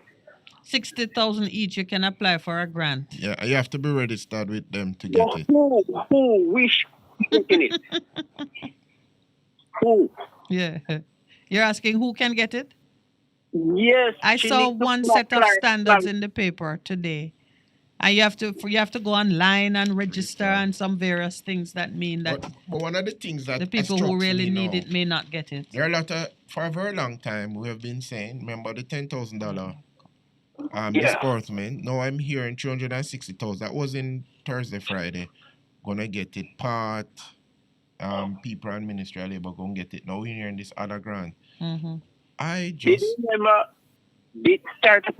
you remember this entertainer girl? What's her name again? She got 500,000. She's a singer, man. I think she said Etana. Etana that said the last U.S. president was and she like it. Yeah, I remember. And I should have never get a red center when most people in entertainment that has said that they play. But okay, I take your substantive point, sir. We set these things up and the right people don't get it. The first thing is my concern would be for like the craft vendors and the persons who unless the economy is open, right, and those are not persons who are gonna be registered with this and that, and there's just a concern I have about how hard we make it for the persons who really need help to get it. People can get it. The people that round robin. Yeah. Can get it. All right, I'm going to run and leave you now because I have another call on hold, and I know you're going to be a doctor in the next life. All right. You will have your own patients. Thank you, my brother. Stay tuned for the week, please. We're going to have a lot of fun for the last week of the year. We'll call back today. Yeah, man. No problem. Welcome it. Good morning. Welcome to the Morning Connection. Good morning, madam. How are you today? Very well, thank you, morning. sir. So where are you calling from, please, sir? I'm calling from St. Ann. Okay, Yay, my St. Ann people are back online. Okay, go ahead. How are you doing? Not bad. Who was the person who cursed Badot in the parliament? You know, I do know of one from, was it Mr. Tavares Finson? Yes. Mm-hmm. Yeah. So did he make apologize? Remember, in Parliament, you don't have to. Apologize. I don't know that. Was it publicly acknowledged? Was he reprimanded for it? Tell him to make apologize. Yeah. Well, the ombuds. So, all right, let's be fair on what the ombudsman or whatever woman does. That office handles party politics on the street. So when they're in Parliament, they're under the control of the Speaker of the House, and they have their own apparatus there. But I take from your point a concern of these multiple standards that are operating that don't seem to make sense. No, you see, Jamaica need some official journalists. Jamaica no have no journalists to stand up. For everything this government do, they cover it up. They don't reach out. You talk. And Deon Jackson Miller. She talk, but they never them come up. This government is the worst government they ever see. Our Labour government is the worst one. This pure scandal, sir. Yeah? And nobody says nothing. Pure scandal. My God, have mercy. Then you have the Labour Right FM now. The so-called people are calling. I'll get it. No, man, that's wrong. That's something. Oh something yeah, but you know, earlier on in this show, I was saying that there needs to be diversity in media. You might see that a lot of people are calling and saying one thing. It should put us who feel differently under pressure to ensure that our voice is heard, so that you don't have a one-sided story. So the more you see them calling, then the more we need to get up and say, no, what that man said, or create our own space, because I do understand that there are some places where if you have a particular viewpoint, it's not welcome. But thank God there is freedom, so you can find the place. The other morning, there's a guy call you. Yeah. I was expecting to see, and next one say, the one come call and say, he's lying telling. How you know he's telling lie? He is there. He is there, so tell us a lie, matter. Yeah, but you know, the time will come when the people can make a choice. Yes, man. Thank you. All right, thank you. St. Anne. You're welcome. Okay. Yeah, it's in the pecking order. All right. You mean I tell you, it's two of them you're going to get, you know. Oh, well. One for you and one for Minette. All right, Pastor Percy, please make sure. Hear me, Pastor Percy. Neville, please make sure that you do any airbrushing and. And look here. It must be beautiful. You see when you see the masterpiece. Yes. Any member of the public who listening or know who want one of those masterpieces in their breaks front for the new year, then you're going to go merchandising. All right. You know that you're making a very interesting point there. there. You see merchandising now? Yes. Is the biggest business in town. That's true. That's true. Yeah. Yeah, listen to this. Mm-hmm. The list of European most indebted country is out. France is now the number one indebted country in Europe. Mm-hmm. All the slave master countries that used to slave people across the world, they are now wallowing in debt. You make me smile because... And listen to this now. You see in America and the Bill Gates, all of them, they're scrambling the assets from state to state, trying to hide tax for tax evasion. They're trying to pay less tax. The billionaires, you know. Yep. Because guess what reached them now, even in Jamaica here now. Let me tell the people them straight. I am a student of accounts, you see? Mm-hmm. And all of the accounting that they teach us in school, from there go Whitfield Town Primary, Jamaica College, Exed Community College, I'm go ACCA, go study high-level accounting. Mm-hmm. All of those accounting concepts that they teach us in the 90s and the 2000s, all of them changing in the world now. People have to go back to school now, go to refreshers and update. Because listen to this. Yes.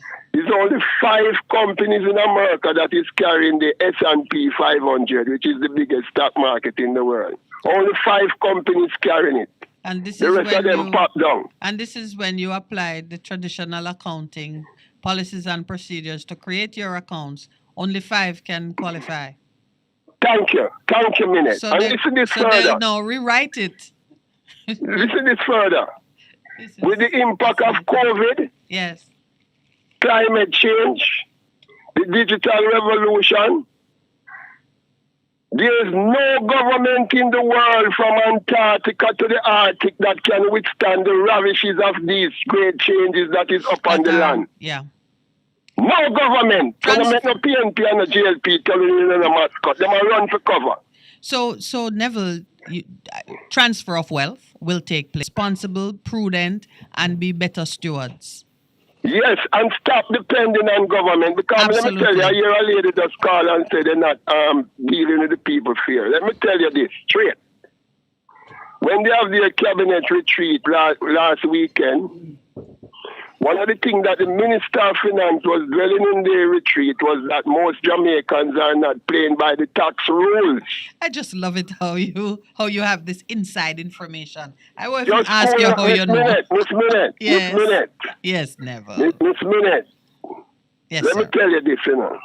Don't appreciate from that. 1962, them put us back into slavery for that. And that's not a constitution matter, really, because But it was the way the Queen had set it up, so that her liabilities would not fall to the bottom. We wouldn't nationalize certain assets and move on Thank you, in our so let me just give you one suggestion and leave the thing. Yes, my brother. We have to learn to live as brothers and sisters, or we're going to perish as fools. And enemies. All right. Well said. And enemies. Yep, well said. All right, my brother, we're the same to you. All right, so we're at the break. No, we're at the break. I think the caller will just bear with us, so we can take the break and be right back. Morning Connection. We're going to our final half an hour. 9:30. We'll be right back.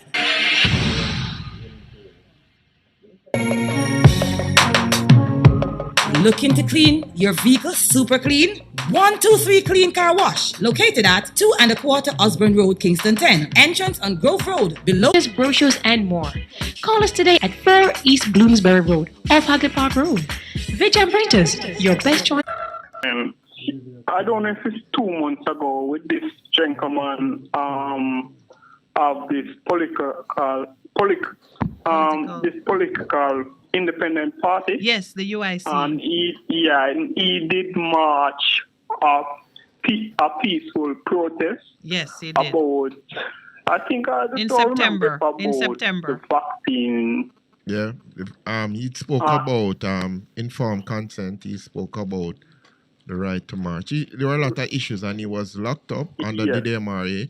And his trial is in February. I found that interesting, though. You know that they put back it. So why didn't they just charge him and done? Okay. He march. Do he do anything violent? He did not. Do he break the protocol? It is alleged that he did not have the necessary permit to have a march in the public space. And also, since you're supposed to have permit to march in public space. Oh, that has always been the case, my brother. It's part of the administration of the city. Remember, the public spaces are for all the public. So if one set of people want to monopolize it for any period of time, then law and order need to know. They give you a permit. They send out notifications. So those who don't want to be inconvenienced by it can stay away from those areas. It's really just good housekeeping. Okay. No gathering. And then there was the no gathering. Right? Then there was the no gathering in certain numbers, which would be breached by a group coming together like that. Okay. Couple weeks ago, I see the police them directly full the city. No one get locked up. No, because they're the ones who would lock them up. Who's gonna lock up the police? No, because I said that joke. I noticed it myself when I saw all of them there. I don't hear in the media house leak out on it let me introduce an idea to you because I thought about that. You know, most of them, they were in the vicinity of the court, I think, and all of the hearing of their case. Yeah, but strictly so much speaking, people can't get us. But all of them, you can't tell the people that they can't attend court. In this country, certain people just break the law, and they get away with it. And when other people do it, you hear people leak out on it. It's just hypocrisy. Yeah, it is. It's double standard. Kind of a country like Jamaica, and to me, I don't want to raise my children in this country. I don't care what people want to say, whatever. We don't want to raise my children in this country, my children them in this country. We have to change, right? And I think that they do something wrong in a real matter. If the government gonna bring a rule and say 10 people and no more and 10 not together, and then other people are doing it no matter. You understand? Yeah. But me just hear me that also she hope them a lick out on it. But when again, this is a black country, then it's a black man don't be around in a row. All right, my God. One second before you leave. Where are you calling us from, sir? If you don't mind me asking. Good morning. Welcome to the Morning Connection. Yes, I'm taking a second bite of the cherry. Go right ahead, I thought sir. it's an apple you were Gentleman who eating. wants to be a doctor. Yes. Or thinks he has to wait. He can start right now. Yeah. Because looking after your health, you need to be your own personal doctors. True. And they only need seeing the doctor when we have a Present for the hearing of it. Of course, they're doing a lot of things online, on Zoom. And so the administration of justice suffers in these times when persons feel shut out and sometimes they want to take their complaint to a larger platform. And the police, I was sympathetic to them, though I did notice. to a point, but I'm just saying, I did notice and comment on the fact that there's nobody to lock them up, like the Mr. UIC man. Well, we can do citizens arrest. That's still possible here. But we don't have any weapons. And it would have We don't have taken, any buttons, so you put yourself at risk. and it would have taken a lot of us to arrest that entire group of citizens. Okay. All right, my You brother. guys Thanks take for it calling easy. back. Let somebody else get it. Yes. Do we have another call on the line now? You were saying, Pastor, before we took the break. You were starting to make a point. What were you speaking? Oh, you were looking at the list of countries and the rankings of what is happening rich now. and poor. But maybe since we always have you, a number of comments are online which are quite interesting, not the least of which is Earl Brown's appreciation of the color of Pastor's jacket. I feel that must be tongue-in-cheek. Because it is a beautiful pinstripe. What is that? Navy blue, black? But I don't think Earl could see as much of that. And then, of course, now you see me touching my necklace. But one of the points made by Lancelot Wilson is that the JLP is consistent with their anti-education position going back to the days of Alexander Clark, more commonly known as Bustamante. I love it how he likes to just bring up Alexander Bustamante's proper name. They want low IQ people in the country. It's no wonder the PM has consistently attacked intellectuals. He does like to attack his intellectuals. Call us pseudo-intellectuals. And you said, notice I say us. Us. He call us pseudo-intellectuals and ignorant people. Went to the same place. Yeah. And it is an important point to recognize that when you keep people in the dark, you really are keeping them vulnerable. Yeah, and so you can do with them as you will. But I thank God that light is not confined to the hands or the management of political leaders. That light can come from many different sources, and it's what we aim to do, be a source of light to illuminate some of those things that are going on. Welcome, caller. Good morning. Hey, it's good morning, sir. How are you? Yeah, I'm present and I give thanks for it, you know? Excellent. What do you miss one reward? A reward award to Ruel. Oh, really? 21. You mean the award? Oh, yeah. You call it a reward. Okay, yes. 23. What do you call it? We don't know. You call it a reward for doing something wrong or award. Some people say it's an award, them settle out of court. But all right, go ahead, make your point, my brother. Go ahead. I was talking about the settlement out of court between JC. JC. My brother, it is one of the things that I think, he had a contract with the school as the principal, and without breaching that contract, he was brought into disrepute in his seconded job. It was necessary for a settlement to be negotiated to relieve him of duty as principal. And it's one of the things that I think was certainly manipulated in many ways, that it should come to that. And in the end, I think both the Ministry of Education and perhaps Mr. Reid himself will live to regret approaching things in that way. He could have resigned from the position at any time, and certainly if it required negotiation for his departure from the position, they could have done it earlier in the day. A lot of these things come up for discussion the minute something has happened. If you look at what's happening in the financial sector with Alliance, they pull the licenses and immediately, like a domino effect, you see everything else falling into place. Yet for this gentleman, things went in a way that has left many questions on the table. It would look like a reward, but he had a contract and he would not leave voluntarily. And that being so, a negotiation and a settlement. That is what you were referring to? So the school award him a portion of the money and the government give him a portion too. No, I think it was a settlement with the school itself. I don't seem like government is participating in it. So his contract was only with the school, was not being paid by Ministry of Education. Anyway, there is some. Yes. Please, now beg you, check out this thing fully for me, yeah? Okay. All right. We can find, because what has happened, even as a result of some old boys, some members of the school board resigned, and it's still playing out in the press. But as I say, get some further information as to who actually paid him. Yeah, because the award or the reward. The ministry. The ministry was. I shown it back to the school and said, "That is, you must make a decision." Yeah, but the school is not a private school. It gets a subvention from government as well. But then you must remember that school, because it is. Yeah, it's well funded. True. We will find out, my brother. Find out and tell We'll you. see if we can find out, because some of these things are confidential until a time plus a time and a half has passed. That did come out in the press, but only one time. Yeah. Okay. Yes. No follow. Right. It was no follow. No follow-up, Miss Minety. Okay then. All right. All right, my brother. No. Thanks very much. We'll check and see what we can find out beyond what's been made public so far. I want to find out, especially if it's the school alone giving the money, or if it's the government and the school, yeah? Yes. Okay then. All right.